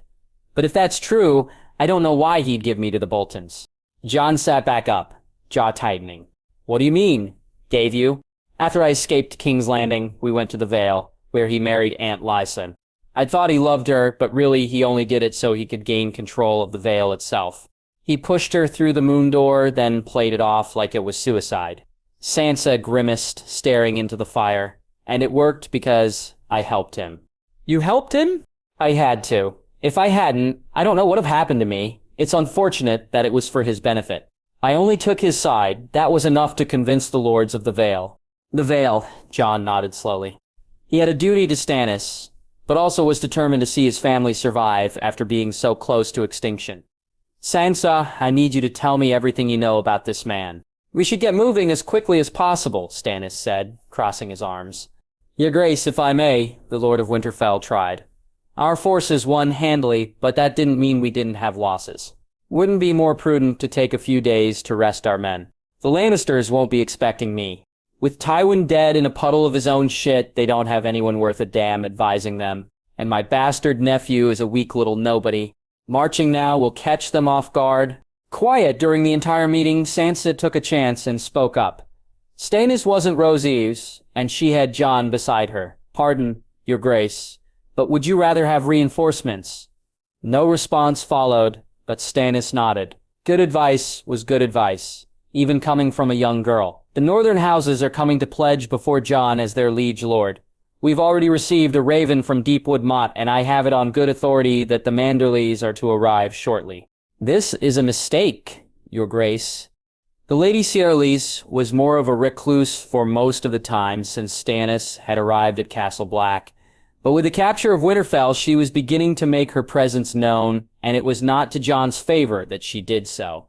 There is nothing here for you. I don't trust the Northerners. Only 3 houses flocked their banners, and they barely had 400 men among them. Catching the looks given by Lawrence Hornwood, legitimized by the king for his valor on the battlefield.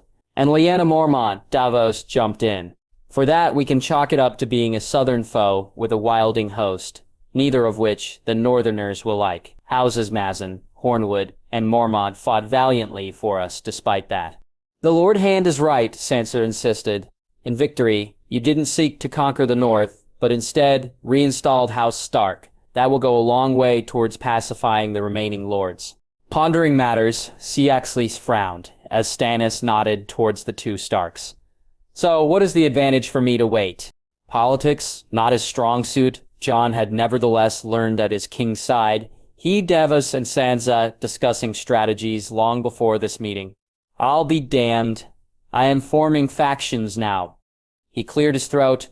You were an afterthought, after you lost at the Mudgate, Your Grace. He quickly moved on from the king's scowl. But with your victory here, you are back in contention for the throne. You need to look the part when we march south. Look the part? You had 20,000 bannermen at the Blackwater, Your Grace. Like Jon, Davos was not one to mince words, though he knew when to speak and when not to. A skill I will make sure the young Lord Stark will learn. Now, we have less than 9, many wounded, half-wildlings. You need more men to properly face the Lannisters and their Tyrell allies. The king snorted. Such alliance had been his undoing at the Blackwater, Stormland's host, overwhelmed by the combined armies of 2 kingdoms. Sansa spoke up once more. With the North behind you, you will be able to challenge House Frey. They hold the twins and are pledged to House Lannister. After defeating them, you will have further legitimacy to sway the Riverlands and Vale, of which I can be of assistance. And how would you be able to help me? Jon answered, Your Grace, my sister has familial ties to both through her mother. My father's true-born wife, he was emotionless, bastard armor, returning. Even with Eddard's name, Jon could never escape the circumstances of his birth. The rightful Lord of Riverrun is her uncle, and the Lord of the Eyrie is her cousin. When we are in such a position, her advocacy will be needed greatly, and could expand your army into an unsurpassed fighting force. Glancing at Sir Davos, the Onion Knight was impressed. Caxley only glared, hoping that her husband didn't listen to the Northerners. Her hope was soon dashed. Very well, we rest here till the Northern banners pledge to me. But I will be prepared. Lord Saxley, send your command to Moat Cailin. I will not have the Lannisters or their Frey dogs threaten my position. Narston solemnly bowed as Jon, Sansa, and Davos exchanged relieved glances, once again saving Stannis from his more bullheaded impulses. At that moment the door was thrown open, a Baratheon bannerman outside. Your Grace, my Lord Stark, you have a visitor. Who is it? Stannis gruffly asked. Lord Jon Umber, here to pay his respects to the new Lord of Winterfell. Jon raised an eyebrow. A quick glance to his left and right found Davos sharing his look, and Sansa's eyes mirroring his beneath the expressionless mask.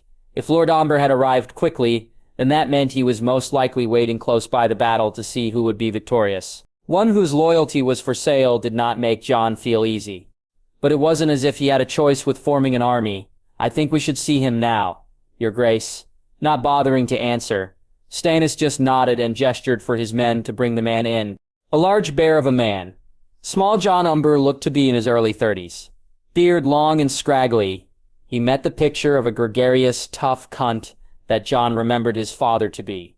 Umbers have to be tough to withstand the brunt of wilding raids over the centuries. That alone likely explained the suppressed sneer on the man's face. But looking in his eyes, John could see a respect of him. Not of Stannis, but of him. Victory brought that out of people, especially the North. People respected a man that personally obtained victory. Your Grace. Small John bowed to Stannis. My lord, my lady. His bow to Jon and Sansa was much lower than his to the king. Not subtle, but Northerners didn't much care for subtlety. Congratulations on your victory over the Oathbreakers and Kingslayers.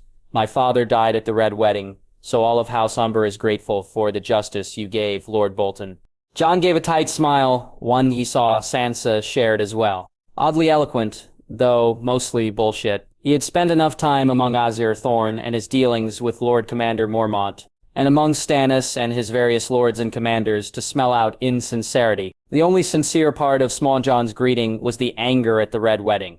Least we have that in common. It was Sansa who answered, as polished as a southern manipulator. We thank House Umber for its kind words. Now that Winterfell is back in House Stark's rightful hands, we hope that our long-standing alliance may be resumed. It would have been better had House Umber rallied behind their proper lord prior to the battle. Winwood bothering him greatly now that the rush of battle had run its course. Stannis was in no mood to be politic. What stopped you? You had wildlings with you, Small John replied bluntly, casting a death glare at Tormund and Carsey. Don't trust wildlings at all. Didn't know whether they'd betray you mid-battle and leave us fucked. Yak southern cunts, break your fucking oaths, left and right. Tormund spat on the ground. If we don't like ya, we stab you in the fucking face. Not the bat. A terse silence following. It was broken by the barking laughter from the Lord of Last Hearth. Can't argue with that. The laughter was eventually joined by all except Stannis, though the king managed to crack a smirk. In any event, Small John continued as the laughs died down. It's over. Stark won. Bolton lost. Now back to business. You cunts need us, and I happen to be ready to give you my support, and my bannermen. House Umber may be ruled by hulking assholes like myself, but we have our pride and our honor, pledged to House Stark since the days of the Red Kings, and we don't shake from that. Looking at the heavy-set lord large and bulky, just like his father Great John, John remained skeptical. You could have made this same speech to the Boltons. What stopped you? Roose Bolton was a cunt, Small John replied, not missing a beat. Plus, no matter how many wildlings I wanted to kill, couldn't do it with my lands being between you and this castle. The hard gaze from the Silent King that never faltered. Analyzing, picking out the hidden meanings in the words of the bombastic northerners around him. You do realize, Stannis said. Finally, even if I assume your honesty, your rather cavalier tone doesn't cause me to trust your loyalty towards myself or Lord Stark in the battles to come. Didn't expect you would. Small John shrugged. That's why I brought a gift. A gift? The hulking Umber grinned. Aye, to Lord Stark, and it appears to Lady Stark, as a token of my loyalty and good faith, whistling, which caught all off guard. Even the dour Stannis jumped slightly. In walked 2 bannermen of House Umber and 1 young boy, no more than a year past his 10th name day by the looks of him, altogether unassuming in the wilding furs draping his slight form. He elicited nothing from Stannis other than a quizzically raised eyebrow, but to Jon and Sansa both stood up, mouths agape in shock and wonder. It was Rickon Stark, their long-lost youngest brother. Rickon, blinking, was still in disbelief. Being back in his home for the first time since escaping Theon, but most of all at seeing his elder brother and sister once more.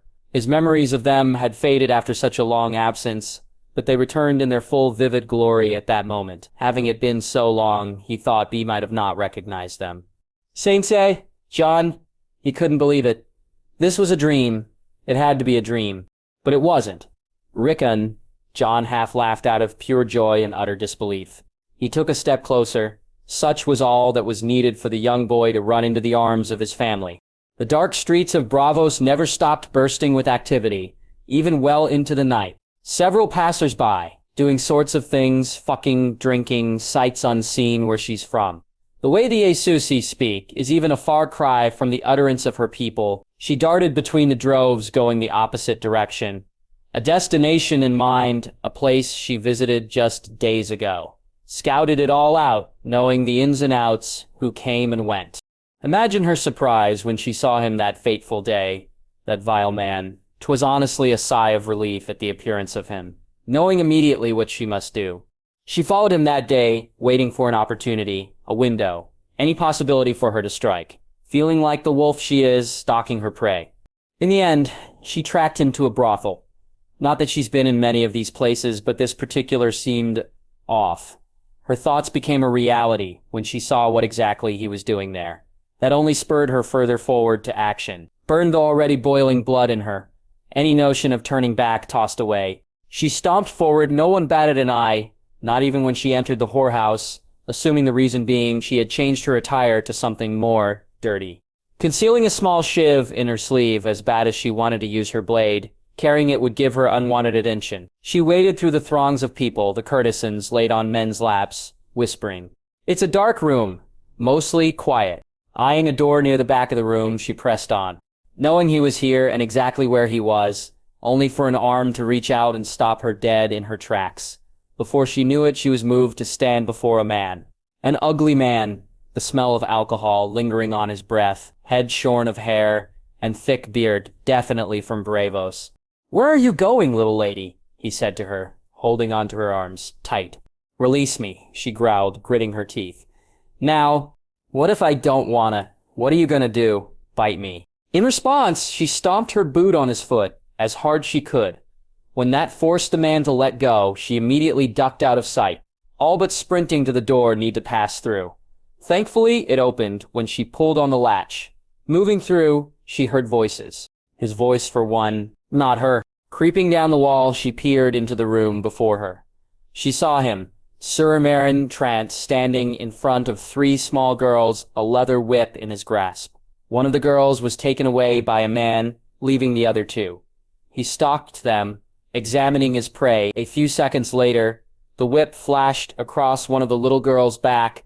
A mist of faint blood entered the air. The girl cried out, falling to her knees.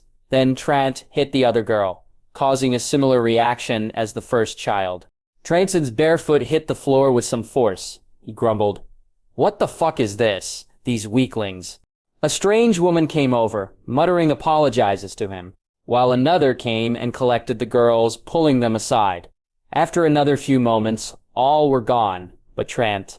He sat on the edge of a bed on the far wall, running his hands over the whip, only looking up when he sensed someone approaching.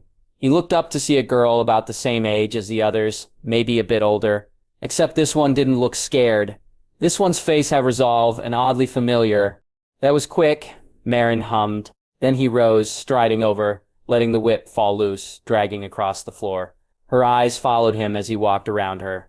"I can see I have my work cut out for me." Just then the girl leaped forward, though Trant was quick. The whip sliced through her shirt and through the skin on her belly, drawing blood. The man retreated back, chuckling. What was that supposed to be? The girl lurched over, clutching her stomach.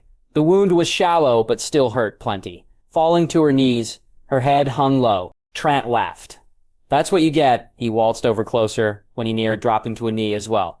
His hand raced through her hair, taking a handful in his fist. He snapped her head up. "I'm gonna put you in her place." Only he wouldn't get the chance. As soon as the girl raised her head, she brought the shiv she'd be hiding out as well. The thin blade stuck in Meryn's chest before he could do anything about it. "Ah," he yelped, not able to stop the girl from jumping on him, holding down as the blade jabbed into his eyes, blotting out all his sight. His screams were shut out when she shoved a piece of his shirt in his mouth. His hands covered his face as her weight lifted off him. His attacker lingered over him, smiling to herself. "Do you know who I am?" she asked him, not expecting an answer. But the man's response to try to crawl away, she buried her blade in his back 3 times to halt him. He rolled over in pain, muffled screams through the rag. Writhing, leaving a trail of crimson under him, she dropped down to his level. "You were the first person on my list. You know that, Syrio Foril. You remember him, don't you? I decided you should die for that. So here I am. His hands reached blindly for her, probably trying to choke her. She half laughed, swatting his hands away, her retaliation being taking the cloth out his mouth, only grab his tongue. She pulled it as far as possible, then took her knife, sawing through it. Halfway through, Meryn was squealing as loud as he could. She pressed her knee against his windpipe to silence him. In a few moments, her jagged blade had severed his tongue. She held it up, watching as the blood filled his mouth. Nothing brought her greater joy. That's what you get. She stood, dropping his tongue on his chest. His hands hovered over it, having shut up by now. The reality of the situation settling in. You know, if I had more time, you would die much more painfully, and much, much slower. But seeing as those Lannisters you were with earlier are probably looking for by now, I better get to it. Then pulling him up by his hair, holding him just in front of her. My name is Arya Stark of Winterfell. I want you to know that a Stark ends you. No one will remember you, killed by a little girl. Winter comes for you, Sir Meryn Tramp. Razio didn't just drag the knife across his neck. She stabbed the blade in the side, then with all her might slashed through the soft flesh, tearing Meryn's throat wide open, pressurized blood streaming, his tried in vain to stop the bleeding. What sounds he could make her gurgled out. His body fell to her side, soon becoming lifeless. Her eyes lingered on him for a while, basking in her achievement. Her clothes were filthy when she came in, only now buckets of blood mixed with the mud. The knife dropped to the floor before she left. Unsurprisingly, no one looked at her twice as she escaped out into the Bravo streets. Meereen had stayed calm for most of her reign. Keeping it that wasn't difficult. The majority of the people loved her, she freed them, and they adored her for that. The former masters feared her, especially after she ordered their leaders crucified for their crimes against the hapless slaves. As a result, she didn't have to deal with many issues within the city. That was until the Sons of the Harpy. In taking control of Astapor, Yunkai and Meereen, Daenerys Targaryen had done her damnedest to be rid of the slave masters that once controlled all three cities. Anything from burning them alive to beheading them. Most fell in line, simply wanting to live their lives and even coming to support her once the economy stabilized. But a stubborn minority just wouldn't bend the knee. They were an itch that wouldn't go away no matter how much it got scratched. A weed that couldn't be just torn up. It's already spread. They funded a cult of sorts, an underground group of people, mostly young upstarts, eager to cause trouble, and the richest slave owners that wanted a return to the status quo, that tirelessly attacked her men and her people. Increasing patrols had only driven up the numbers of deaths of her unsullied. They were not garrison or counterinsurgency troops, which just frustrated her to no end. Her lieutenants couldn't find any trace of them. No matter how many houses they searched, anything that would assist their efforts, leaving them helpless in knowing where they would attack next. Often she'd wander out onto her terrace, lost in thought, watching her children fly above her. Her dragons were little help with this issue. Her impulses said to use them, but she didn't know where to attack. The Harpies hid themselves well in the city. And the dreams... Gods, the dreams. To call them nightmares was too simplistic. They varied in the minor details, but the main tenets were all the same. Stuck in a blinding snow, fighting either as herself or a mighty silver dragon, battling harpies and lions and stags. Sometimes she'd be doing well on her own. Others she'd be close to defeat. But always, the same white wolf from the first dream, so long ago, would appear. Teeth bared and tearing through all that opposed her. They would win. But the wolf would die, wound through his chest, as she or her dragon form nestled him in her arms. Every single dream, every single night for weeks. It boggled her mind as to why this dream and why now. Daenerys just felt frustrated and useless. Footsteps behind her snapped her from her thoughts. She turned to see Ser Barristan's warm gaze. Ser Barristan, she acknowledged him. I didn't mean to disturb you, he bowed. Your Grace. You did no such thing. Tyrion Lannister is here, wishes to speak with you. She hummed, perturbed that he would ask to meet with her. Instead of the other way around, he's sober enough? Well enough, Your Grace. What does he wish to speak of? He didn't say. The Queen only nodded in response, stepping by her sworn shield. He followed her to the solar where the imp sat, waiting. A curious gaze about his face, along with a chalice of wine, amidst his grip. His fourth or fifth, he wasn't sure. watching as the Daenerys glided into the room, her flowy white dress trailing her. "Your Grace," Tyrion bowed his head. "Lord Leinster," she replied, taking a seat across of the dwarf. Barristan lingered behind her, giving Tyrion a somewhat unimpressed gaze. Guessing as I'm still alive, I assume you have a use for me," Tyrion remarked, swirling the wine around in his cup. "Is that why you asked for me?" "I suppose," he drawled out. Daenerys glanced back to Barristan before speaking next. "What is it you think?" "My purpose for you? I thought a lot about it. Whilst spending my many hours in your pyramid, one option would be to serve me up to my sister on a silver platter." "Your tiny nephew, you mean?" Daenerys smirked, cocking her head to the side. Upturning his lip, Tyrion scoffed. "My nephew is innocent. Innocent, he sits upon a throne that is mine by right. He's harmless." Tyrion sat up, remembering his fondness for Tommen.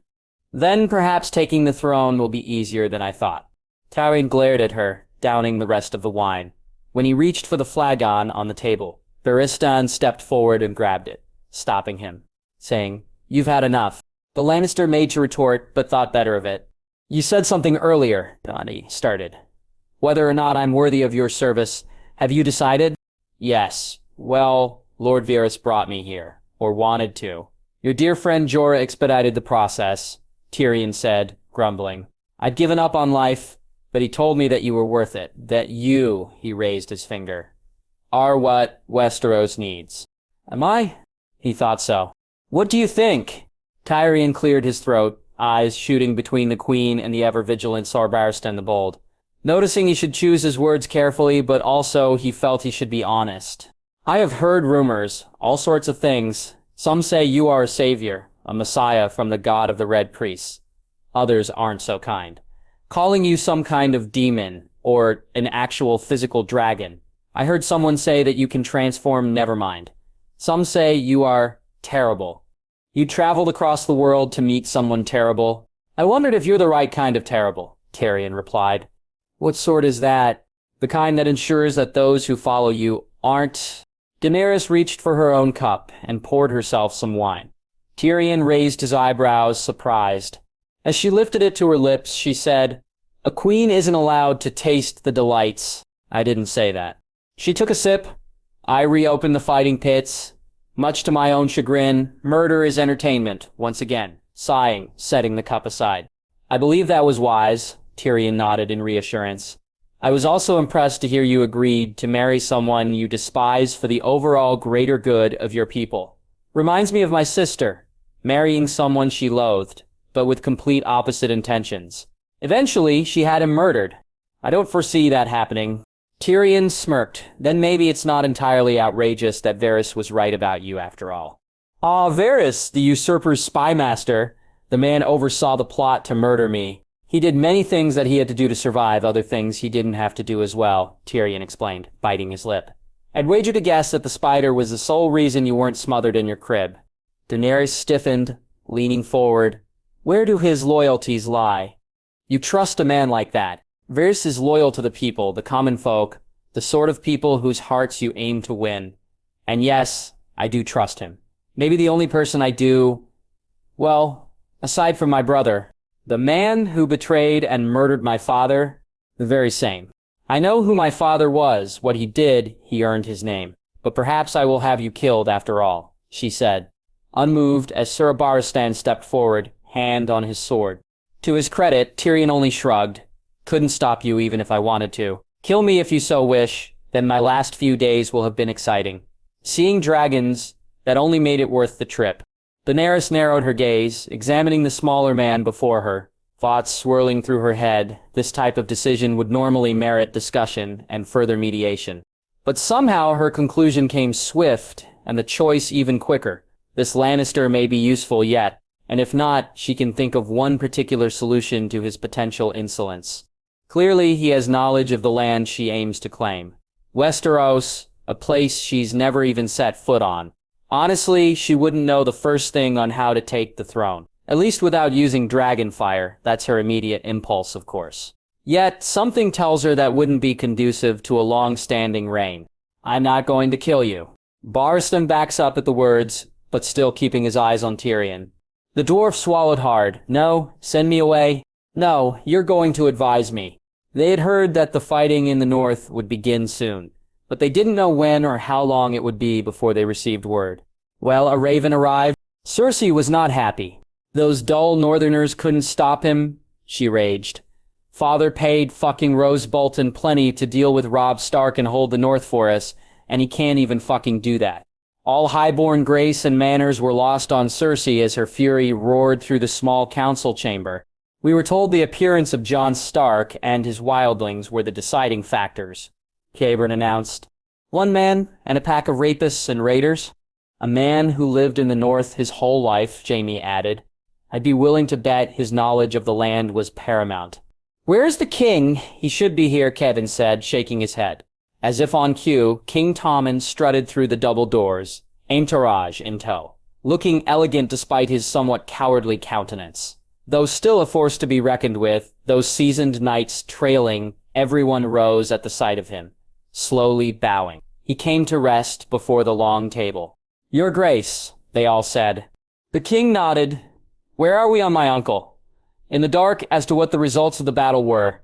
Stannis took Winterfell. Your Grace. Kevin frowned.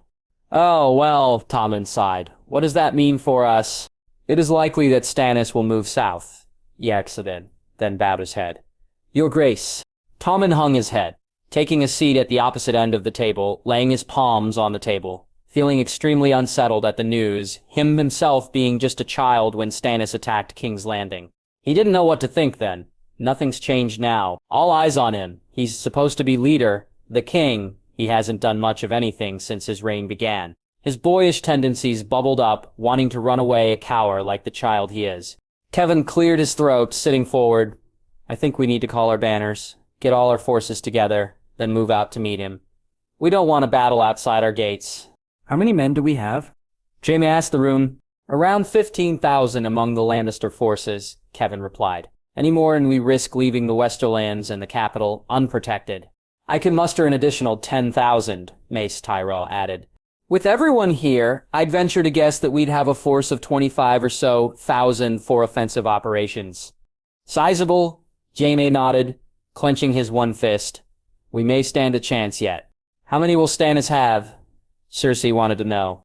We heard he had somewhere around 9,000 men at the Battle of Winterfell, Qyburn answered. The Boltons were defeated rather soundly. It's unclear how many he lost in the battle, but his numbers will only grow as he marches onward with the northern houses sworn to him and Jon Stark. I'm sure the Riverlands and the Vale are in his sight now. Only that old cunt Walder Frey stands in his way. Cersei scowled, clasping her hands on the table. I've also heard rumors that the Blackfish and the remaining Tully forces are moving towards his home, Riverrun, Qyburn added, with a furrowed brow, this announcement causing vocal groans throughout the room. I suppose he expects support from Stannis, Shame surmised, which he'll likely give, Kevin sighed. Stannis will move on the twins next. Walder won't be able to send anyone to accurately defend Riverrun. He'll need all his men at his own gates. The Blackfish can easily take it if he so wishes. When will all this happen? Cersei asked. Likely in a fortnight or so, Qyburn answered, flexing his bony hands. Stannis will regroup in Winterfell before departing with his full force. I don't expect Walder will stand much of a chance. Jaime shook his head. All became silent, no ideas forthcoming, until young Tommen called out, head shooting up. What if we send our own men to help? They wouldn't make it in time, Your Grace. Kevin frowned. Plus, our forces aren't even ready to move. Why not? Because we haven't called for them. Tommen looked surprised. Perhaps we should. I expect fighting will begin soon. Kevin cleared his throat. Feeling somewhat embarrassed, he brushed his finger over his hand of the kingpin, as if to make sure it was still there. Then he said, At once, Your Grace. He glared at Pycelle. You'll call the banners. The Grand Maester bowed, and slowly rose from his chair. Immediately, when we're ready, Kevin began, laying his open palms on the tabletop. Sargier, you will ride out to meet Stannis, with the bulk of our Lannister forces. Where? Jaime frowned, glancing to his sister. The Riverlands, boots crunching in the snow. Sansa came upon an eerily familiar sight, one that tugged at her memories, pulling at her heartstrings and placing upon her face a rare smile, a happiness that Ramsay and Joffrey had spent so long trying to banish completely from her.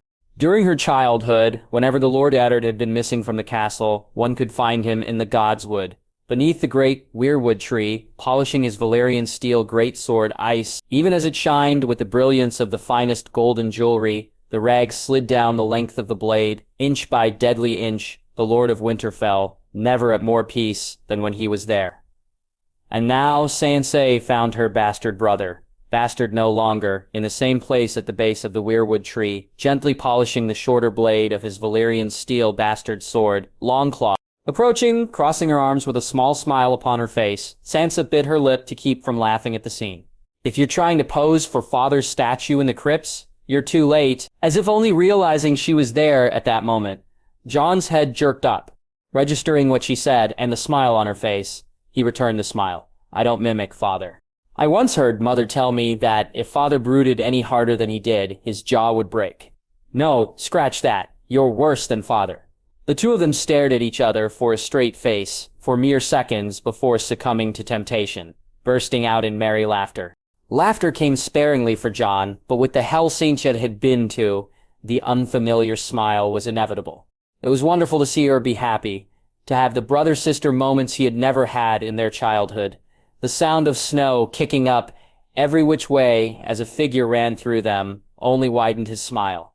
He had just leaned Longclaw against the side of the weirwood when Rickon threw his arms around him. The young lad, grown like a weed from when they had last seen each other, looked up at his big brother. You look like Father. Sansa said the same thing, though not as bluntly. Jon quipped back. Their family may have been torn, ripped apart both figuratively and literally, but the pack had, against all odds, managed to survive. He kissed the crown of his youngest brother's head as the two figures of Lady Brienne and Osha, he seemed to recall, arrived. Along with the two fur-covered forms of Ghost and Shaggy Dog, the latter sat next to Sansa, who softly stroked his fur, while his now bigger brother sidled up to Jon and started to lick his hand. All right, Ghost, I know you're excited. The big lug had turned into a scampering puppy again now that he had a playmate again, dashing off towards the Godswood, Shaggy following, with twin quick barks. You summoned me, my lord. My lady, Brienne stated after bowing, formal and respectful as ever, though the ghost of a grin crossed her lips at the antics of the two direwolves. Wonder what King Crow wants, O'Shag grumbled. The free folk woman, despite being in the service of House Stark for years, had quickly picked up the jargon of her fellow wildlings, including a near reverence for Jon, though masked out of pride. Clearing his throat, Jon's expression hardened as the family moment transitioned back into the business of the day. This conversation doesn't leave this place, understood? Sansa nodded almost immediately, the same strength of her mother present in her Brienne. Having sworn her sword to both Sansa and Jon the day after the battle, bowed in agreement. Osha shrugged, but Jon had been with the wildlings enough to know that was the best he'd get. A sad frown crossed Rickon's face, Jon reminding him that his innocence was dead and buried, but he nodded as well. Good. Stannis will want to march south as soon as possible. Sansa have joined with Ser Davos to convince him to hold off for as long as possible, but I'll eventually have to leave Winterfell for the southern battlefields. No! Rickon clutched onto Jon's arm frantically. Don't go, Jon. We just got you back. I have to, brother. He hated to leave his home, but honor demanded it. I swore to King Stannis that I would fight to install him on the throne in exchange for his help taking Winterfell back, and he complied. I must comply. Jenna Sansa's lips were pursed in a tight line. She felt the same as Rickon, but was more circumspect about it. We are far closer than we were, but I hate how it came about. Rickon is right. You just got back. Just took your mantle as lord. Father rode south and died. Robb rode south and died. I will not make their mistakes, Sansa, nor will I fall into the same traps. Sansa fought tears thinking of how she had seen Ned die and of the nature Robb and her mother died. I'm not suggesting that you would, but no Stark that goes south has ever had good luck. What message are you sending to the people of the North if you go south immediately after you liberated them? This was a good point. Father intended to stay in the South. Robb was fighting the entire South. I will not do that. Instead, fighting alongside King Stannis as Father fought alongside Robert, then come home. All those in the North understand. As long as the Lannisters control the Iron Throne, We are always under the threat of destruction. The Lannisters took father and Robb from us. They will not take me. Please, Jon, don't go. Rickon was shaking, close to crying. Father left, you left, Robb and mother left. I nearly died with Bran. Jon pulled his brother in his arms, gently patting his back. You'll be safe here, Rickon. I won't let anyone hurt my family ever again.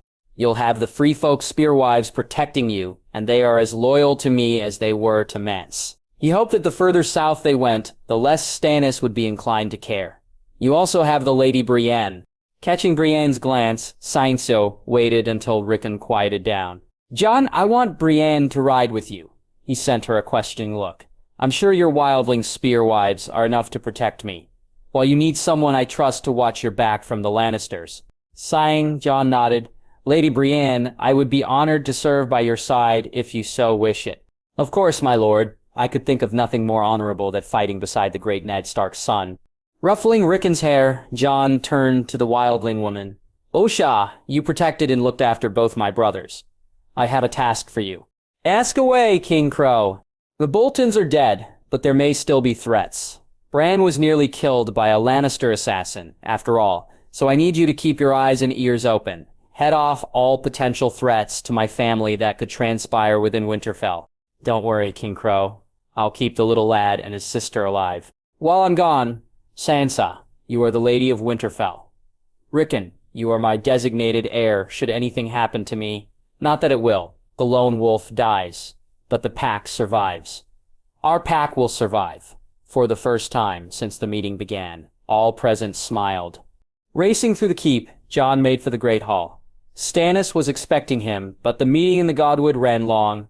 Lord Stark, Jon stilled, turning and bowing. Greetings, Princess. Forgive me, but I didn't see you. Smiling, Shireen curtsied at the Lord of Winterfell. No need for apologies, Lord Stark. I tend to wander. Drives my mother mad, she chuckled. I seem to be lost, so it is good that I ran into you.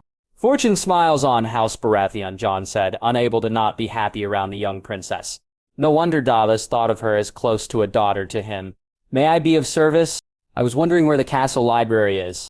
Extending a hand, Jon laughed as she took it. It's just this way.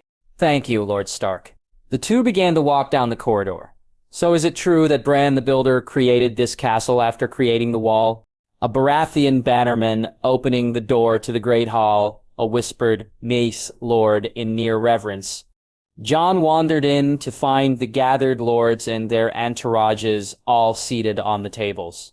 Only a year before, he would have shrunk back, pretending not to exist. Now, despite the bastard armor once wrapped around him, he strode in confidently, as his father once did through this very hall. Lords of Winterfell. You're late, Lord Stark, Stannis said gruffly from the head table. We were just about to begin without you. He bowed, stepping atop the dais. Apologies, Your Grace. I was answering a question for the Princess Shireen.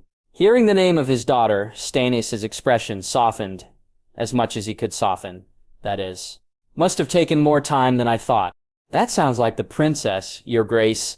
Always asking questions, commented Davos, sounding himself a proud father. Beside the king on the right, while Davos sat to the left. With one empty space for Jon befitting his status as Lord of Winterfell. The queen scowled. I'll have to have a talk with her. It was no need, Your Grace. Jon smiled. The princess is a delight. I was happy to answer her questions. While Davos beamed and Stannis offered a small smile, the queen's scowl deepened. He was not going to win any plaudits from her.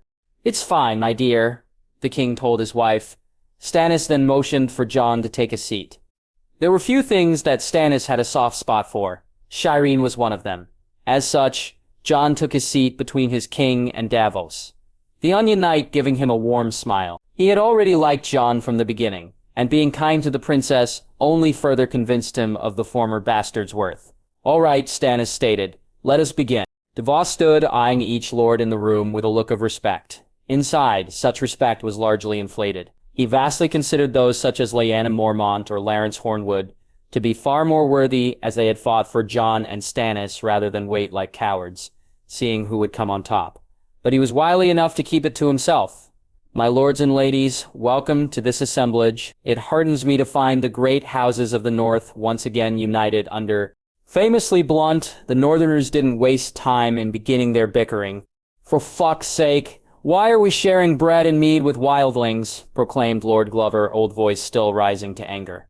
We didn't invade, Tormund stated back, oddly restrained. As were Carsey and the other Freefolk clan leaders resting along the far wall by the windows. We were invited. Not by me, snorted Glover, smatterings of approval among the other lords. Davos did his best to calm them down.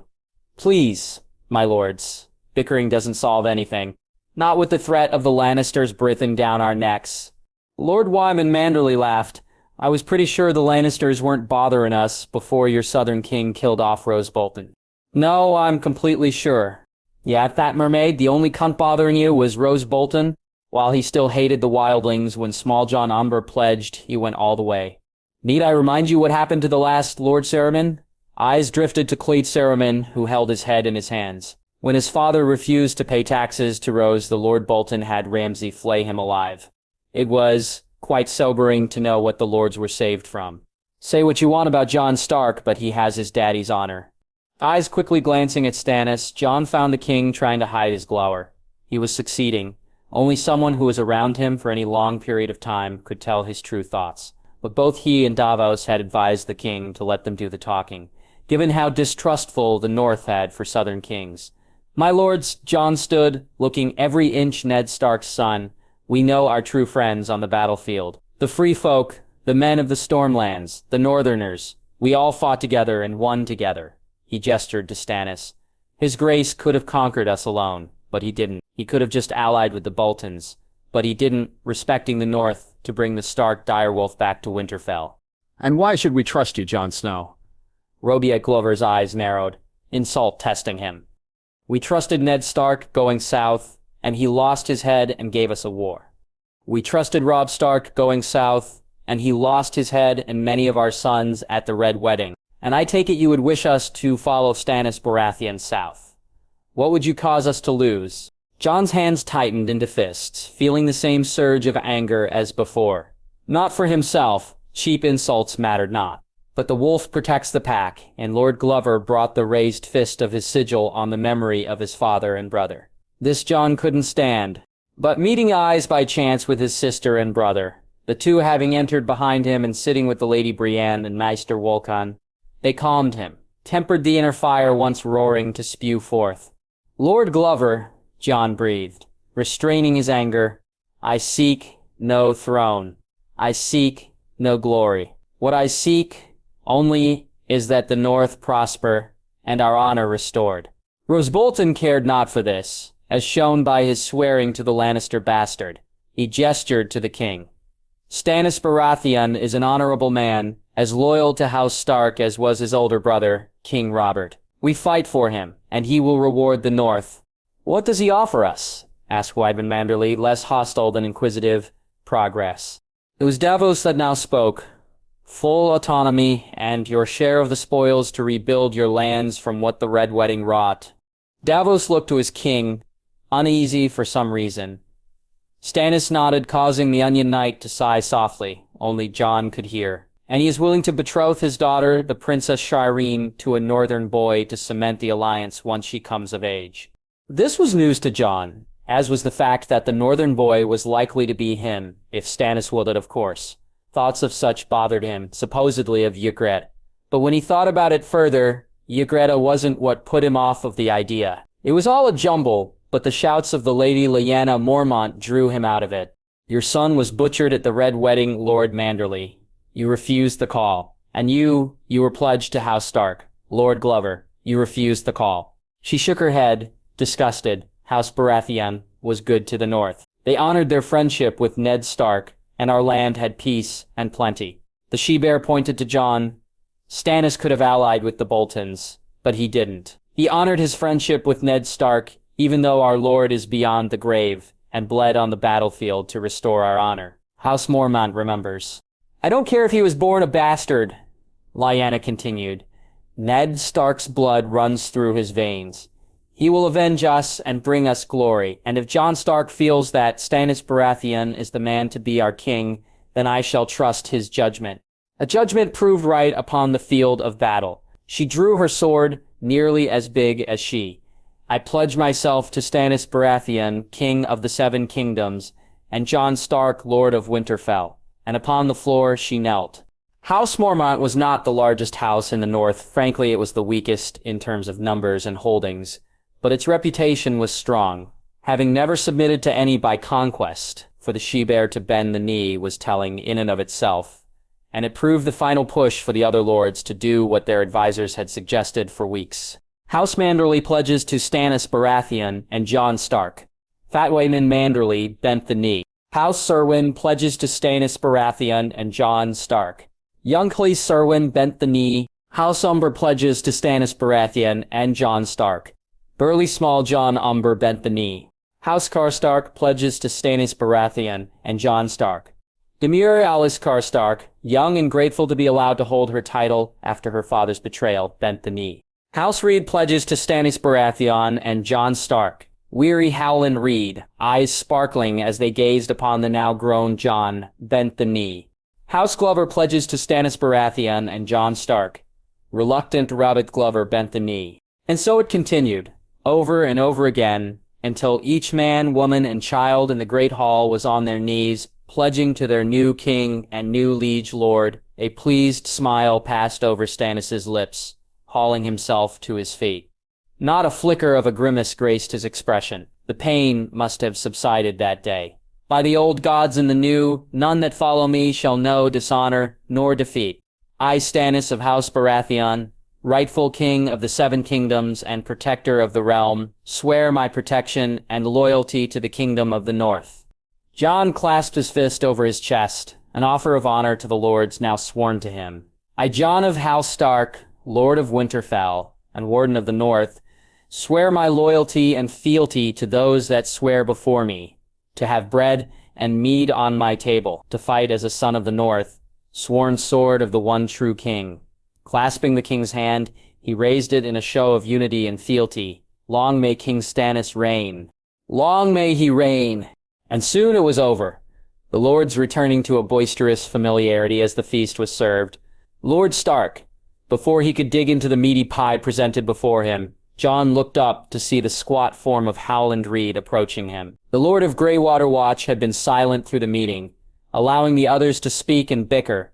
It actually heartened Jon, the man clearly having the most honor out of all of them. You carry yourself like your father. He would be proud of you. Jon blinked, a wistful smile forming on his face upon thinking of his father, Ned Stark. I only hope so, Lord Haddon. It is hard living up to the great Eddard Stark's footsteps. A great man he was. I was honored to ride with him south to Dorne. To find his sister Lyanna, the Cranamen's eyes glossed over, as if lost in a rather deep memory of the past.